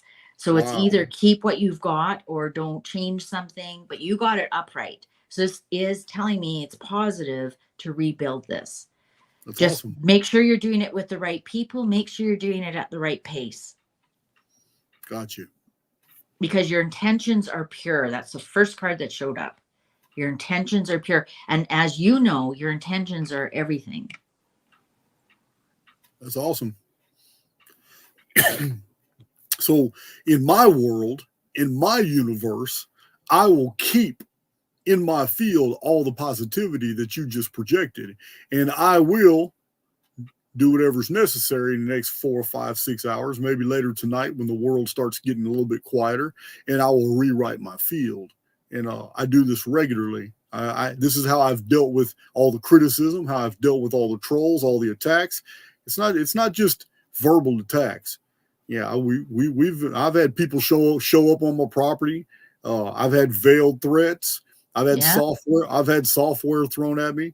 I got some pretty good security, man, but I've got multiple devices, computers, and I'm switching them out. And it's just the way it is. This is the life I chose, and there's a lot that goes on behind the scenes that I never even tell my community. Every once in a while, something amuses me, like people showing up on my property and thinking they're being slick in black hats and black backpacks and coming on, and my surveillance cameras got them from multiple different angles, so I just throw it on YouTube for a laugh. But it's listen, I am bigger than anything that could ever happen to me, and this is how I live my life, and I'm not going to be in fear of anything. But I do take things into consideration, and I do believe 100% that by intuition, many people can use whatever apparatus that they've trained themselves on to read the field. Because I stress this a lot. Most people don't even look. They have other things to do in their life. I get it. But I've said this many times in many presentations over the years, and I never really extrapolate. I never really elucidate, But I'm a student of Liber Chaos. And the secrets of our reality are in that book, and one of those, you're basically telling me about the field, how to read the field.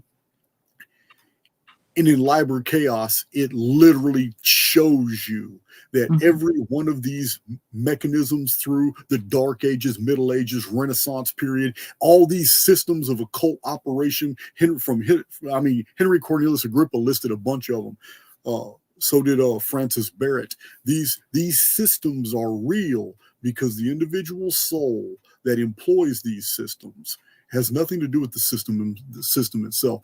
When a system is employed by a soul, that system will begin interfacing with that soul to produce the desired phenomena. If that soul wants to read the field, it wants to prognosticate, that system will allow it to. Liber Chaos shows exactly how all this happens, but it does it from a scientific perspective, not from an occult or mystic perspective. It is a very deep book. For a small book, it's extremely deep, but it's highly technical. And it explains. Everything in the world is explained in that little text. But that's why this is fascinating to me. And 100% I'm on board that you read the field concerning me with absolute certainty. But equally so, before the sun goes down, I will already be rewriting some of this field.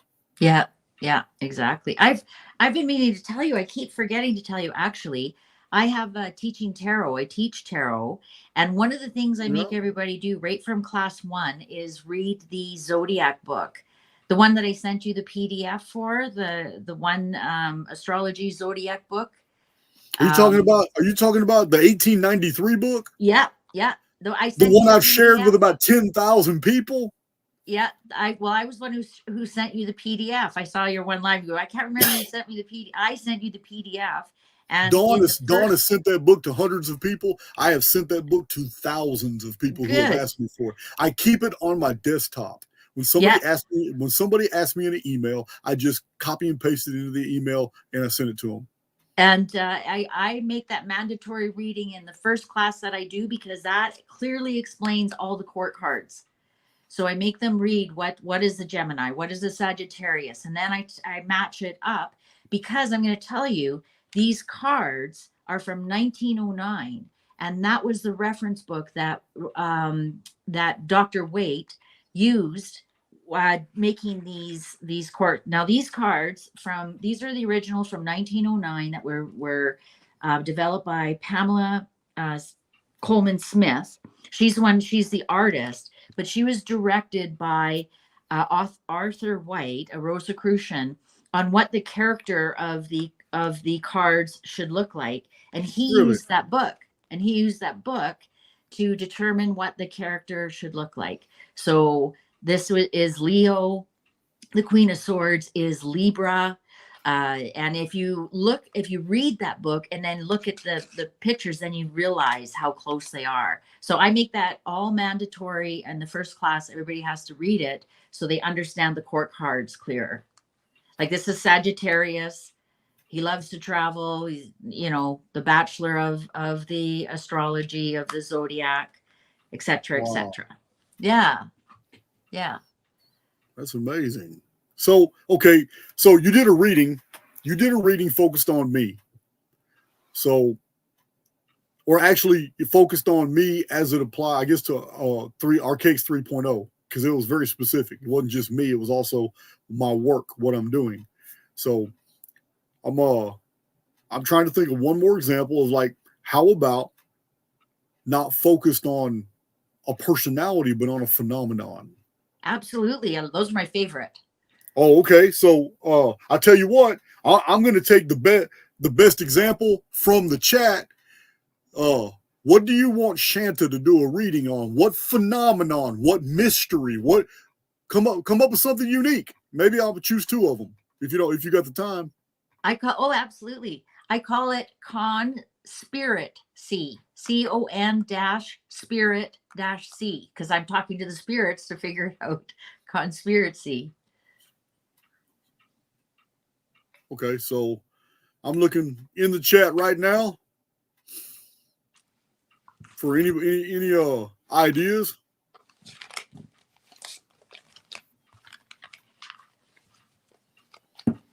Somebody said I just ordered that book. I'm telling you, man, Liber Chaos. Pay attention to every single sentence in that book. All right.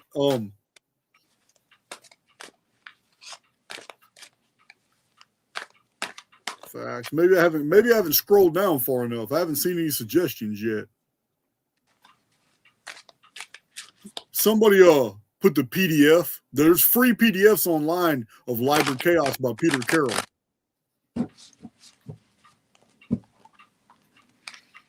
One of the statements in the Liber Chaos that just shook me to my core was that scientists are incapable of understanding that there are mathematical equations that can be attached to magical formulae, and magicians are equally unable to see that their own spellcraft are attached to like physics constants and mathematical deal. And it's so profound. I can't even quote the book. It's so profound. I can't even quote it right.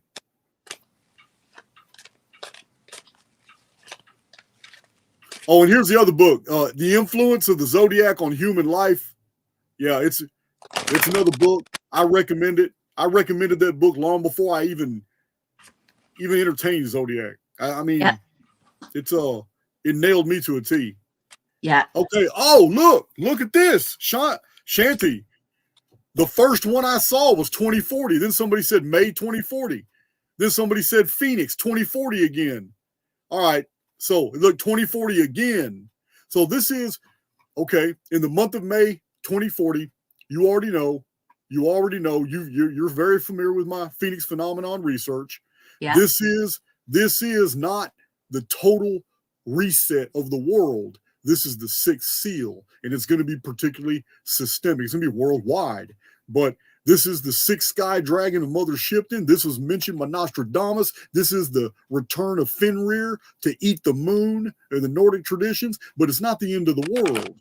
It's going to be the end of a lot of people, but the world's going to go on just fine because it's not even yet the tribulation period. It's the end of the seals period. So that's what they're asking for. They're asking for a reading on the Phoenix return in May of 2040. All right, then. While I'm doing this, I want you to take 1890 and keep adding 12 to it and tell me what you find. Well, I mean, that's going to be 12, 24, 36, 48. No. So 60. add 1890 plus 12. What is it? That's going to be 1902. So add 12. Hold on. I'm not going to miss. You're not going to miss. I'm going to get this right because after a while, I'm going to have to need a calculator. And what was 1890? That's a significant year, isn't it? Yes, it's very, very significant. So do 12. What do we have? 1902. Was that not a significant year? Absolutely, it was. Now add 12. Absolutely, it was. Add 12. 12. 1914, World War I. Absolutely significant. Add 12. 1926. Stop. Was it 19? I don't know. There's about. Not much went on there, so add another 12. Well, in 1926, one of the most epic, most important books in the history of Great Pyramid research was published in that year. But I don't know if that would qualify. 1938, yeah, definitely. Okay, add 12. These are the events that began World War II. Add 12. 1950 was Korean War and massive genocide in Central Asia. Add 12. 1962, that is the end of the Anunnaki 600-year period timeline that started in 5239 BC, and it was the beginning of Cheyenne Mountain and the United States building a massive network of underground facilities and underground cities. Add 12. 1974. Not much went on. Add 12. 1986. Challenger, Halley's Comet made a debut, but the spaceship Challenger, some believe it was a psyop that made world news. Add 12. 1998 is the isometric epicenter. Yeah, add 12. Between 1890 and the final year of 2106, the return of the chief cornerstone. Add 12. 2010. Add 12. I don't know too much about 2010 except for the whole world was shocked about. Well, I guess Obama had just got in office, but add 12. 2022. Add 12. 2022. Archaix got 30,000 subscribers. Well, end of COVID too, right? Yeah. Hey, do you remember when the whole world was talking about, hey man, this is the new normal. Now this is the 15-minute cities. This is the lockdowns. It's never going back. You remember my earlier prediction videos telling everybody it's not true? Exactly. I did the isometrics, and within 18 months, we're going to start traveling again. They're going to lift up the restrictions. You're going to go back to work. And man, I got a lot of flack for those videos. And then when it all came to pass, I get no thank yous. Add 12. 2034. Add 12. 2046. There you go. That's Nemesis 2046. 2046 is the big one. That's the Nemesis X object. That's not Phoenix. That's a big one. No, I know. That one's going to be terrible. That's going to be terrible.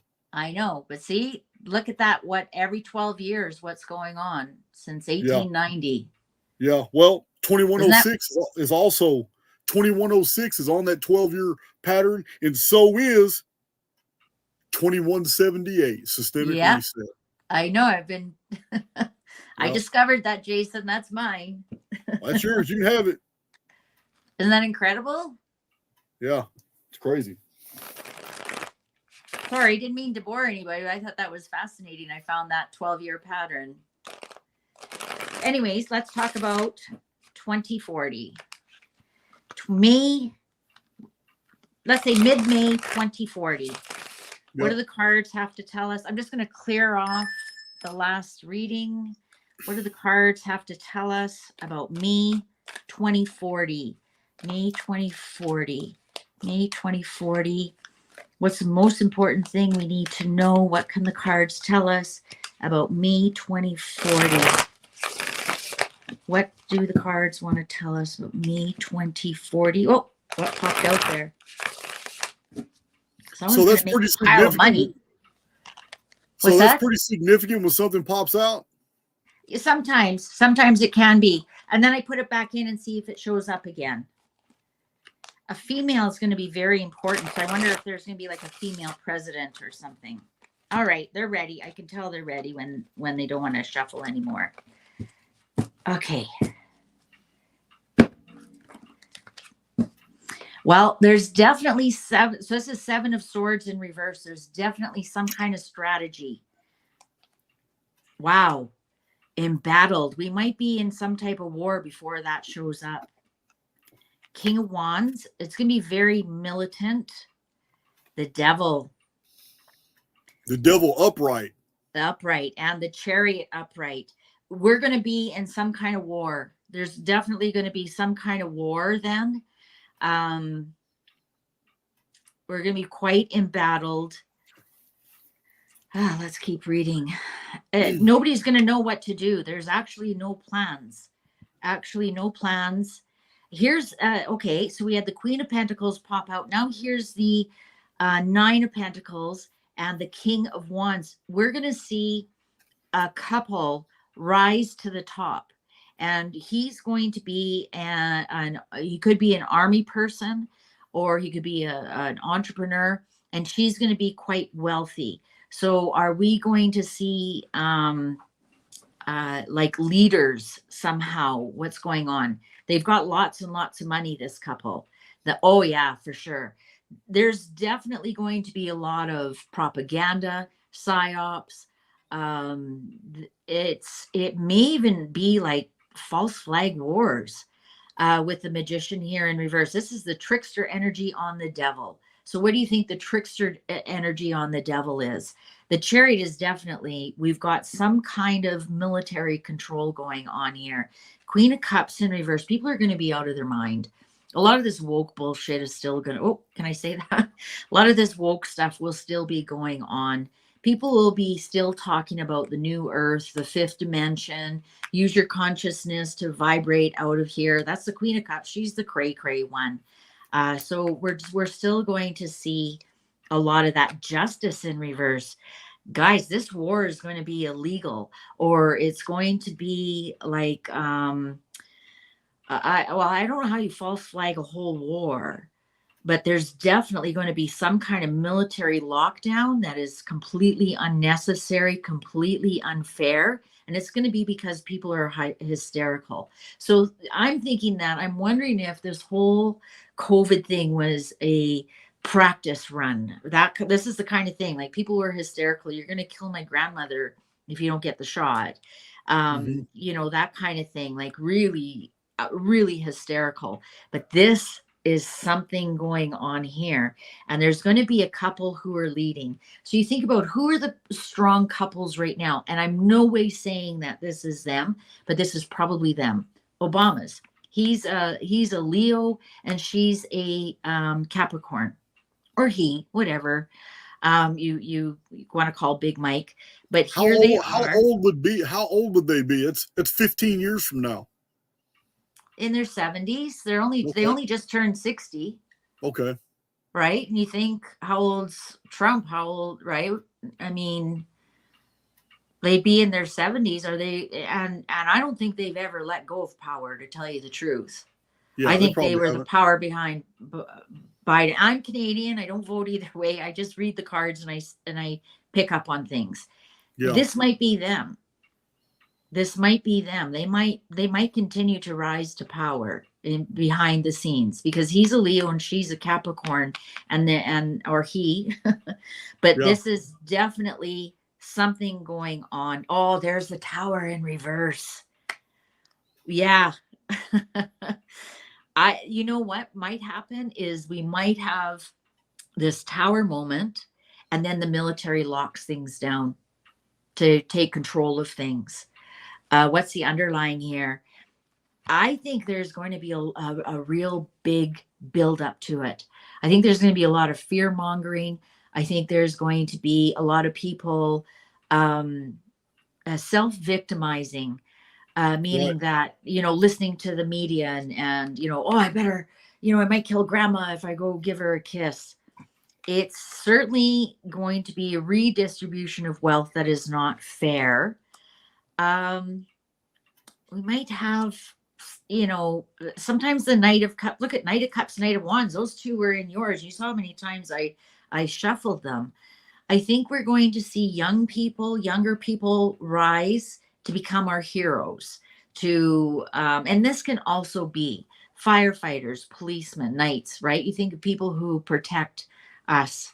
They don't do that much right now, but when push comes to shove, they actually are the rescuers, right? And so I think so look at 9/11. After 9/11, the police officers and the firefighters and the first responders got all the praise and gave us some hope for the future. And that's what this is as well. I think we're going to see something happen with this tower in reverse. So could a tower in reverse, could that be a pattern break in the continuation of infrastructure? Could that be worldwide blackout?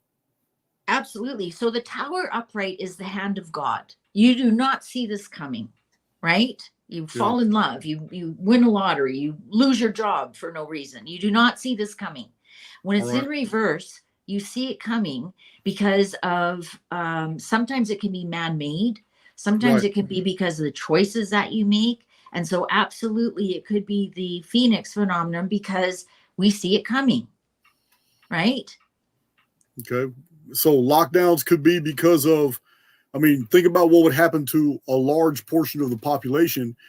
Because the picture of May 2040 by Nostradamus is that everything kicks off when a Coliseum full of people, which could be a Superdome, but in his day it was a Coliseum, but a Coliseum when in the month there's a very great troubling in the month of May, and the date index of Mario reading says that this is the year 2040. So in the month of May 2040, according to Nostradamus, there is a series of events that unfold. It all begins with a massive earthquake that literally kills an entire Coliseum full of people, and then the destruction just spreads out, and London, St. George's Island is half sunk. London is gone at the same time that New York City goes underwater. And Nostradamus' prophecies are very specific, but you got to use the date index of Mario Reedy. He's the one that went by Nostradamus' letters and actually showed how you look at the quatrains and see where the dates are. And I showed this in my Nostradamus and the Planets of Apocalypse book. I showed how to use the date index. It's amazing. But your cards, do you see in your cards that military or dictator type scenarios exist because something has happened? I see that they exist first because remember, my first line is what the universe, and then it goes down to what actually happens here on Earth. Okay. I see that starts first. I'm thinking that this is a man-made event.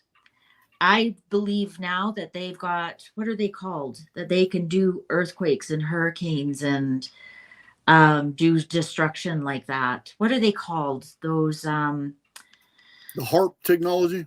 Something like that, but it's not that. It's DERP or something, or direct energy. DERPA? Yeah, DERPA. I think with this devil here, magician in reverse, justice in reverse, saying this isn't fair, the tower in reverse.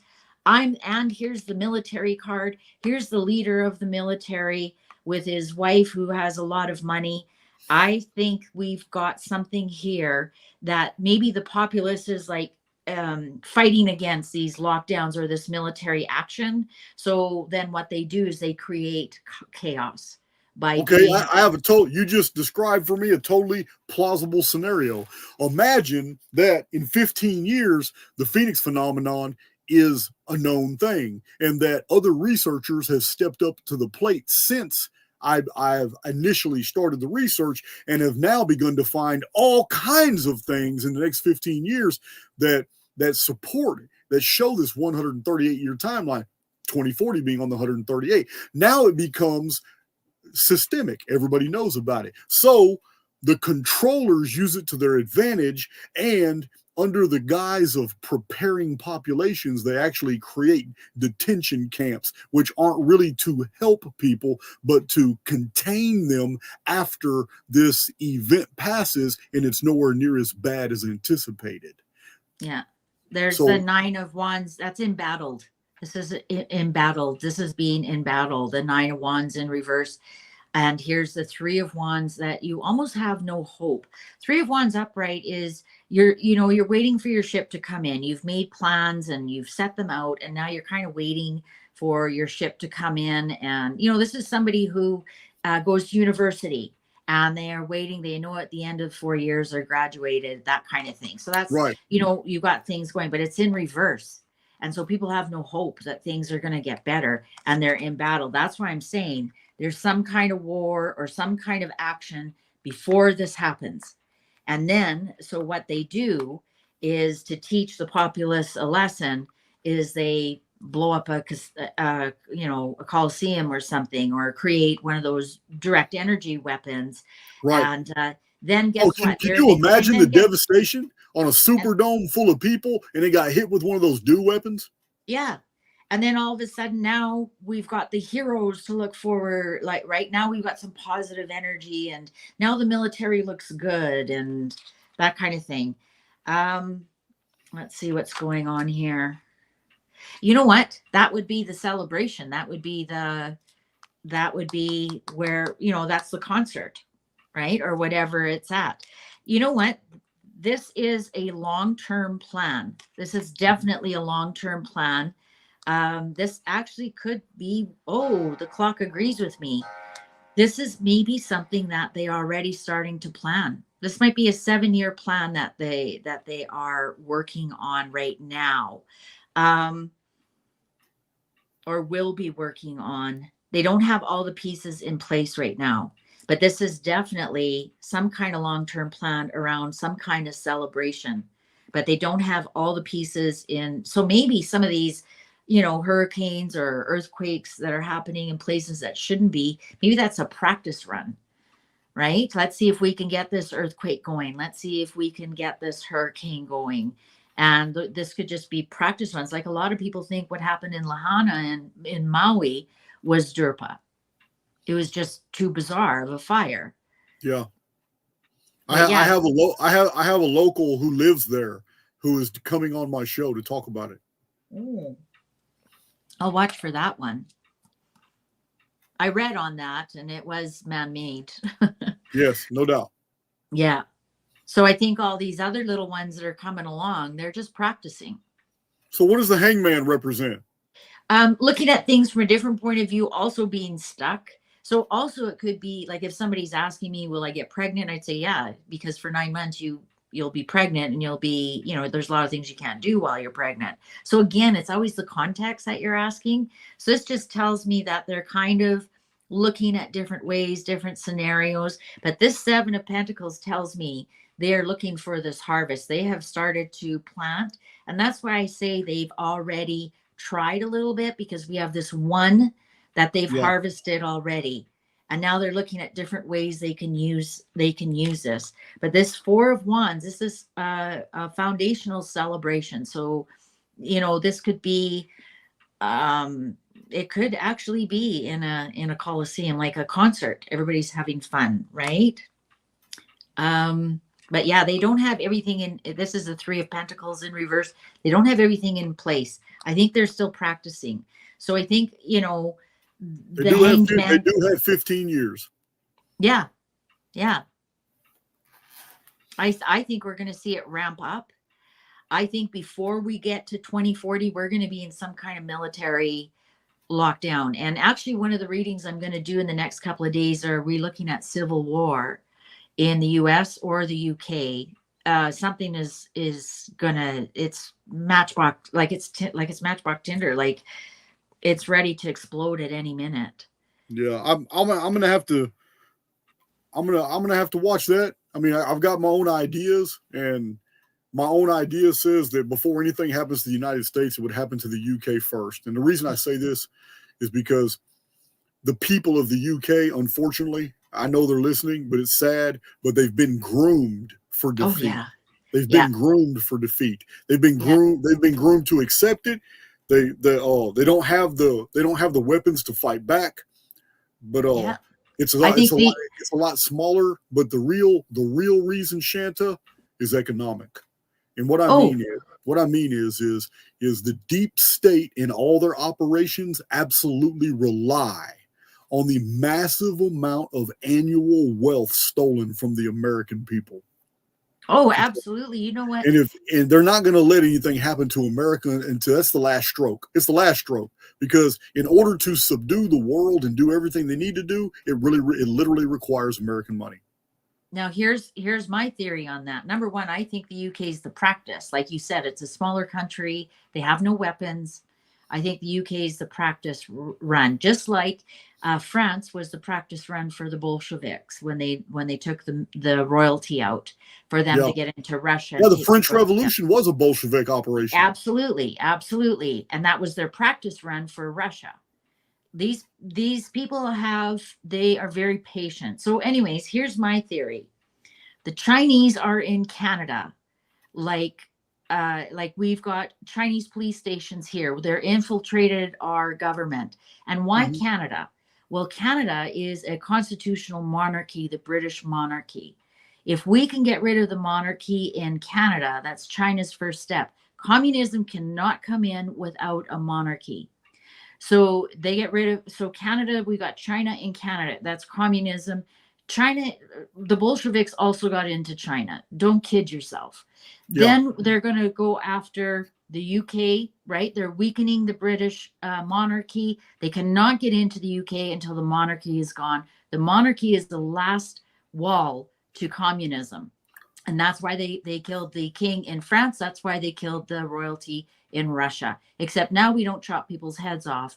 We do it by invading them with with Islam or whatever they're using. Once they have the UK, once they have no British monarchy, the states will be all theirs. That will be an open war. Because now nothing can stop them. And I think it's the Bolshevik, the communist takeover of the world. And I think it started many years ago, and I think they're very patient. And I think once Canada falls, which we're very, very close, it's pretty scary.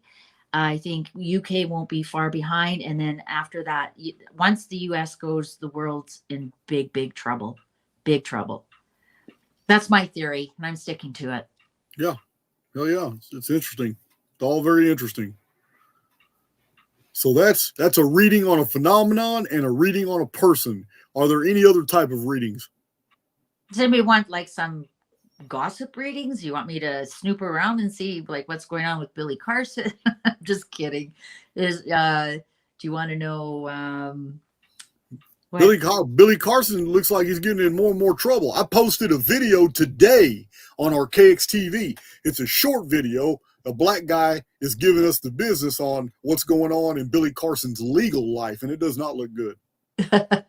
Is that Nate, the lawyer?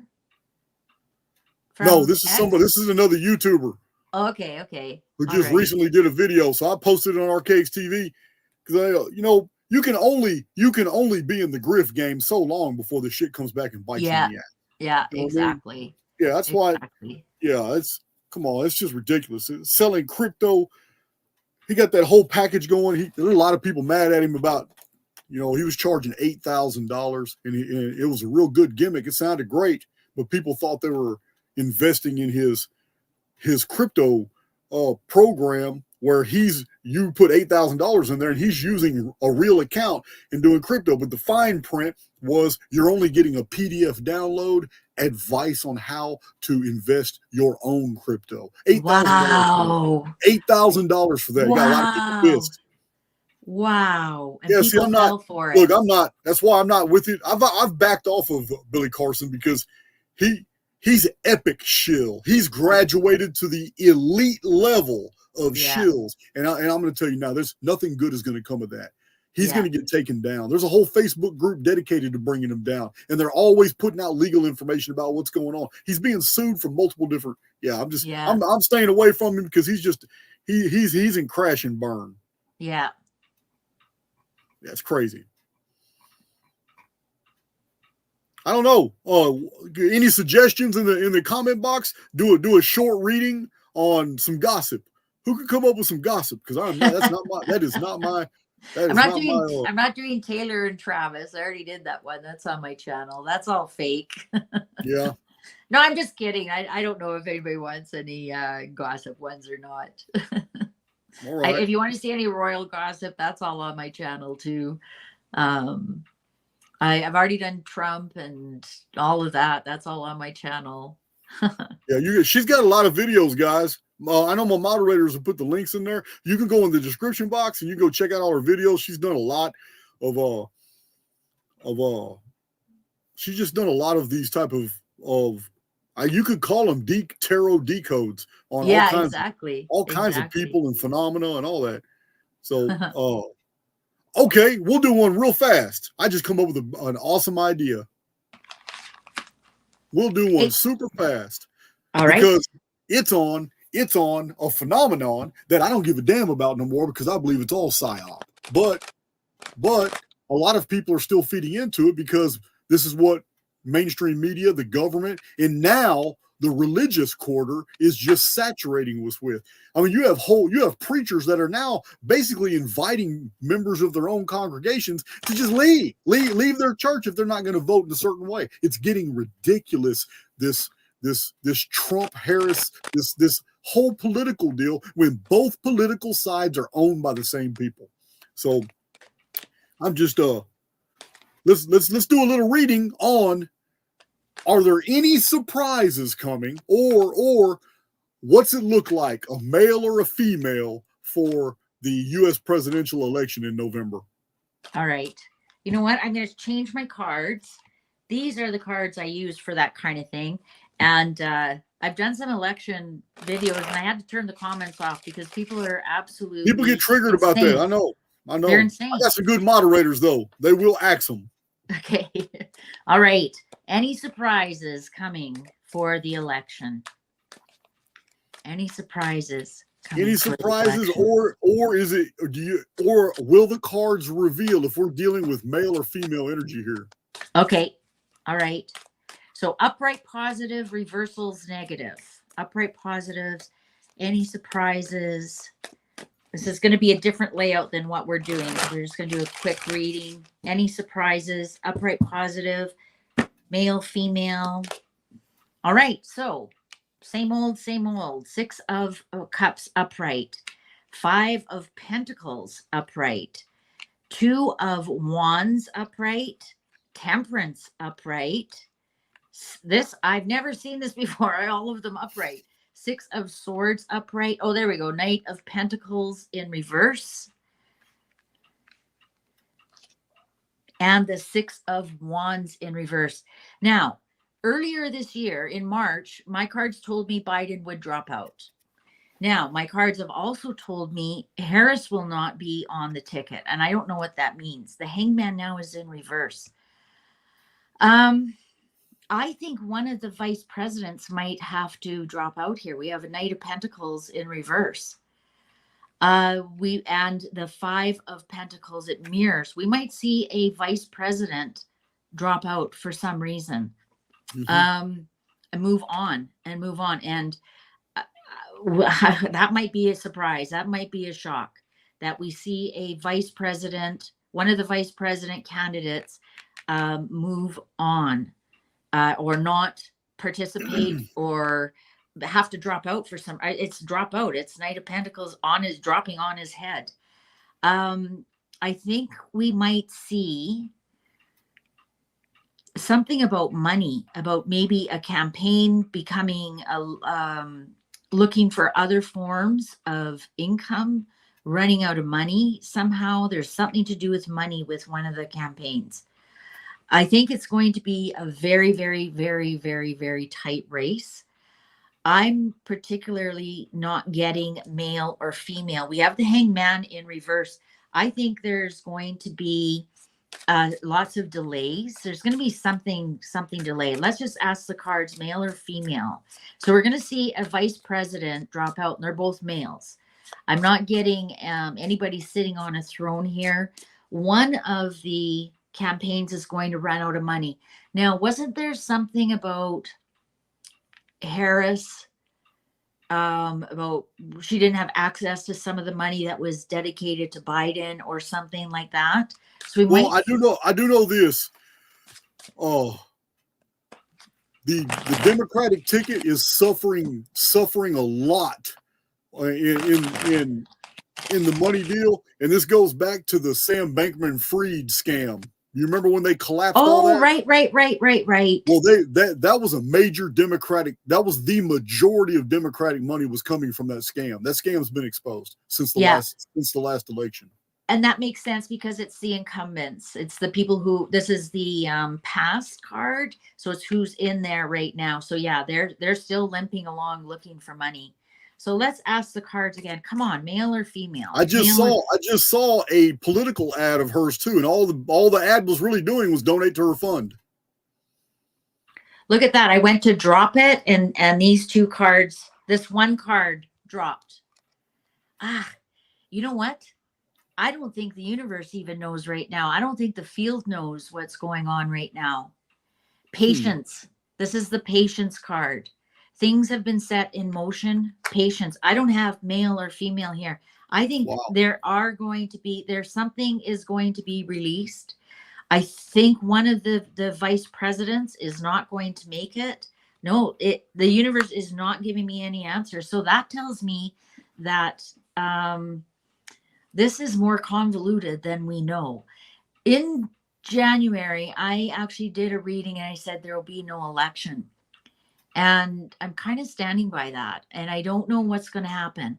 I think that something like Biden passing away, and then, of course, out of respect for him, they delay the election. I think the election will eventually be done, but I'm not getting that it's going to be done in 2024. I'm getting that it'll be more in the new year. And, Biden passing away would do that. It would delay the election out of respect, right? If Carter passes away, what they would do is delay Carter's funeral. Yeah. So, because I do have a president passing away, and I think that's what's going to happen. I think Biden's going to pass away just shortly before the election. Out of respect for him, they're going to delay the election until 2025. I do not see an election happening in 2024, and I think that's why we aren't getting an answer. Because there won't be an election in 2024. And I did that reading, December or January last year. So, and I was correct with Biden this right in March. So I'm for assuming arguendo that you have read the field correctly and that the cards are not conveying anything absolute, because there's nothing absolute. There's not going to be an election. So the cards just really can't do it. Let's assume that your interpretation is absolutely accurate. All right. All right. So I wasn't intending to ask this, but I do have it on some pretty interesting opinions from two different sources that we're kind of expecting a mega event right here in the United States between the 17th of this month and the 10th of next month. So is there any way to do a reading as to like the magnitude, direction, or any type of information whatsoever can we pull from the field of something that may go down on the 17th of this month, between the 17th and the 10th of next month, and maybe that's why there's no election? Jason, you're not going to believe this, and thank God I have it recorded. I have it recorded that there's going to be a major earthquake in California on September 17th, and I read that about a month ago. Okay, so I don't know. I have never seen your research, but I don't have earthquake, but then again, I kind of do, because my own prediction scenario for the latter half of this year is super volcano. So yeah, when I found out that other people were talking about volcanoes being on the table, I'm like, what? It's in the isometrics. It's perfect. It's a perfect isometric pattern. So I'm kind of wondering if like a super volcano in the wrong geographical area could really disrupt some things. So yeah. And I did have that too. I had fire on Earth. Okay. So this will be very interesting to see. September 17th to October 10th. What is the energy What is the Yeah. energy for the United States, September 17th to October 10th? Cards are ready. Oh, interesting cut. Knight of Wands. So there we have, you know, our military helpers. Judgment. The Sun. The Six of Swords in reverse. And the Ten of Swords in reverse. Two of Swords. Three of Cups. The Star. I'm not getting like the Tower or the Devil. We have the Emperor in reverse. This could be Biden passing away because he's the Emperor, right? He's the president of the United States. Knight of Cups. Yeah, this is a death of the Ten of Pentacles in reverse can be inheritance, the ending of something, the ending of a legacy, the ending of a dynasty. It's on the Emperor. I think if anything, it'll be a big death. There's the Tower in reverse. So that's man-made. So I think we're going to see more. Hold on, stop right there. You're telling me the Tower card just pulled up in reverse in this one set, and you still have 50-something cards in the deck. Yeah. And we got lots and lots of tears. Ace of Cups in reverse. This is River of Tears. Queen of Cups. Death. King of Cups. This is the death of Biden. Biden's a King of Cups. He's a Scorpio. This is the death of Biden. This is definitely the death of Biden. And you've already done a reading earlier in the year showing the death of Biden.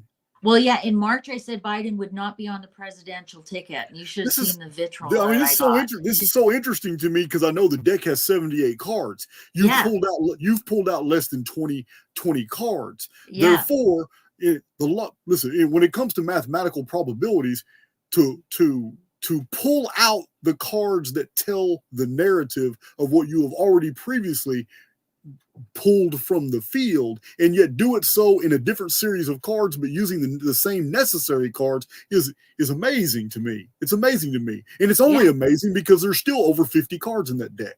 Yeah. Oh yeah. The world. I'm thinking this is the death of Biden or Biden stepping down, but we do have the death card here. We got the River of Tears. We got the Tower. We got the King of Cups in reverse. Okay. So can I offer you just a different way of looking at this? I'm not saying you're wrong. Oh, absolutely. I'm always open to interpretations. Okay. The world in tears doesn't fit with the scenario of the death of Biden. He's not loved. Good point. Good point. Could it be somebody who is loved and yet because it's this person, they go ahead and delay the presidential election because it's going to look really bad once this person dies, to go ahead and go through with the election, because then it really looks terrible because of whatever scenario unfolded. Are we seeing an assassination here? Are we seeing an assassination of somebody who is loved? Well, we do have an assassination card in the deck, and that didn't show up. Okay, cool. That's interesting. That's interesting then. Yeah. You know what though? What did show up? Nine of Cups in reverse. This could be somebody with a drug overdose or drink themselves to death. Okay. This is the alcoholic card. And King of Cups is also in reverse. Somebody is asking if this series of cards, although our focus was presidential election, then we changed the focus to an event in a certain period of time. Somebody's asking if this series of cards could actually be referring to everything coming to a stop because of the collapse of the financial institutions. We don't have a lot of money on the table here. There's other cards that would be indicative of that. Okay, that's good to know. That's good to know because I'm not trying to go broke right now. Yeah. There's some kind of military action with it. We have the Knight of Wands. That's your soldier that comes in and saves the day, or police officer. We got. Okay. We just don't have. What about the death of King Charles? It could be. He's a King of Cups as well. Definitely could be the death of King King Charles. Also, this is very interesting that somebody brought that up. I wasn't going to bring up royals. His wife is the Queen of Cups. So in reverse, Death, King of Cups. We got the Ace of Cups in reverse here. That would be worldwide. And also the Ten of Pentacles is the royal family, the legacy, the wealthy family in reverse here. He is the emperor. He is the king. So whoever brought that up is correct. If I was doing a royal reading, I would say definitely it was king, but we were asking about the election. So yes, absolutely, this could be King Charles. 100% it could be. And he's also known around the world. He is known around the world, and it would cause some crying for the sentimental value that he's a royal. Now, I'm just saying the death of Biden is not. Even a whole bunch of liberals and Democrats aren't going to cry over it. Well, the media would whip it up, right? Yeah, they kind of would. Yeah, they kind of would.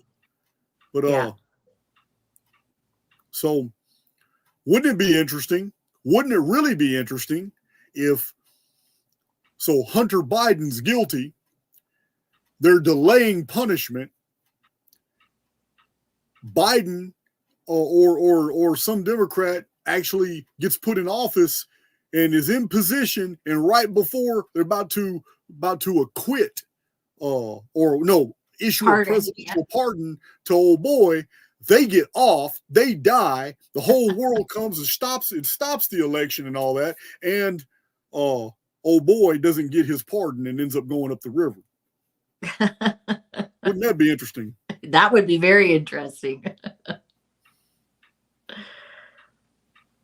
So these cards are interesting, compelling, but there is no end to the things that we could look at. You do have my attention, though. Oh, and, thank you. I was hoping I wouldn't bore you. You do. No, you're not boring me. You do have my attention, though. And we'll go ahead. It's 2 hours and 22 minutes. I hope you guys really like my guests, but stick around. Shanta, behind the scenes in the studio, I do have something to tell you that I'm not going to release to the public. You are absolutely genius. The reading was awesome. I have a pretty good poker face. I hope I didn't really reveal that. You nailed something that was really interesting to me on my reading. So, but other than that, hope you guys really enjoy. Go check out her channel. She's got 2 different channels. There's some pretty interesting content there. Her links are in the description box. And in the future, we'll definitely have Shanta back. Shanta's no stranger to me. She's been in my chat for a very long time. She was one of the original OG Archaix veterans right here. And I'm glad to have finally had her on my channel, guys. But with that, I'm gonna go and hit this outro after she gives us a little closing statement. Well, thank you so much, Jason. I really enjoyed this. I really did. I'm glad that I didn't bore you, because I know you're easily bored being a Gemini. And I hope your viewers enjoyed this. I hope I showed them a different side to tarot. I hope that I showed them a different side to the energies that are around us. And it was a lot of fun. And I do hope you invite me back. So thank you so much. Yeah, it was great. It's great. Let's hit this outro. Hang around. All right. Let's see. I say let's hit this outro, but I'm never fast about it.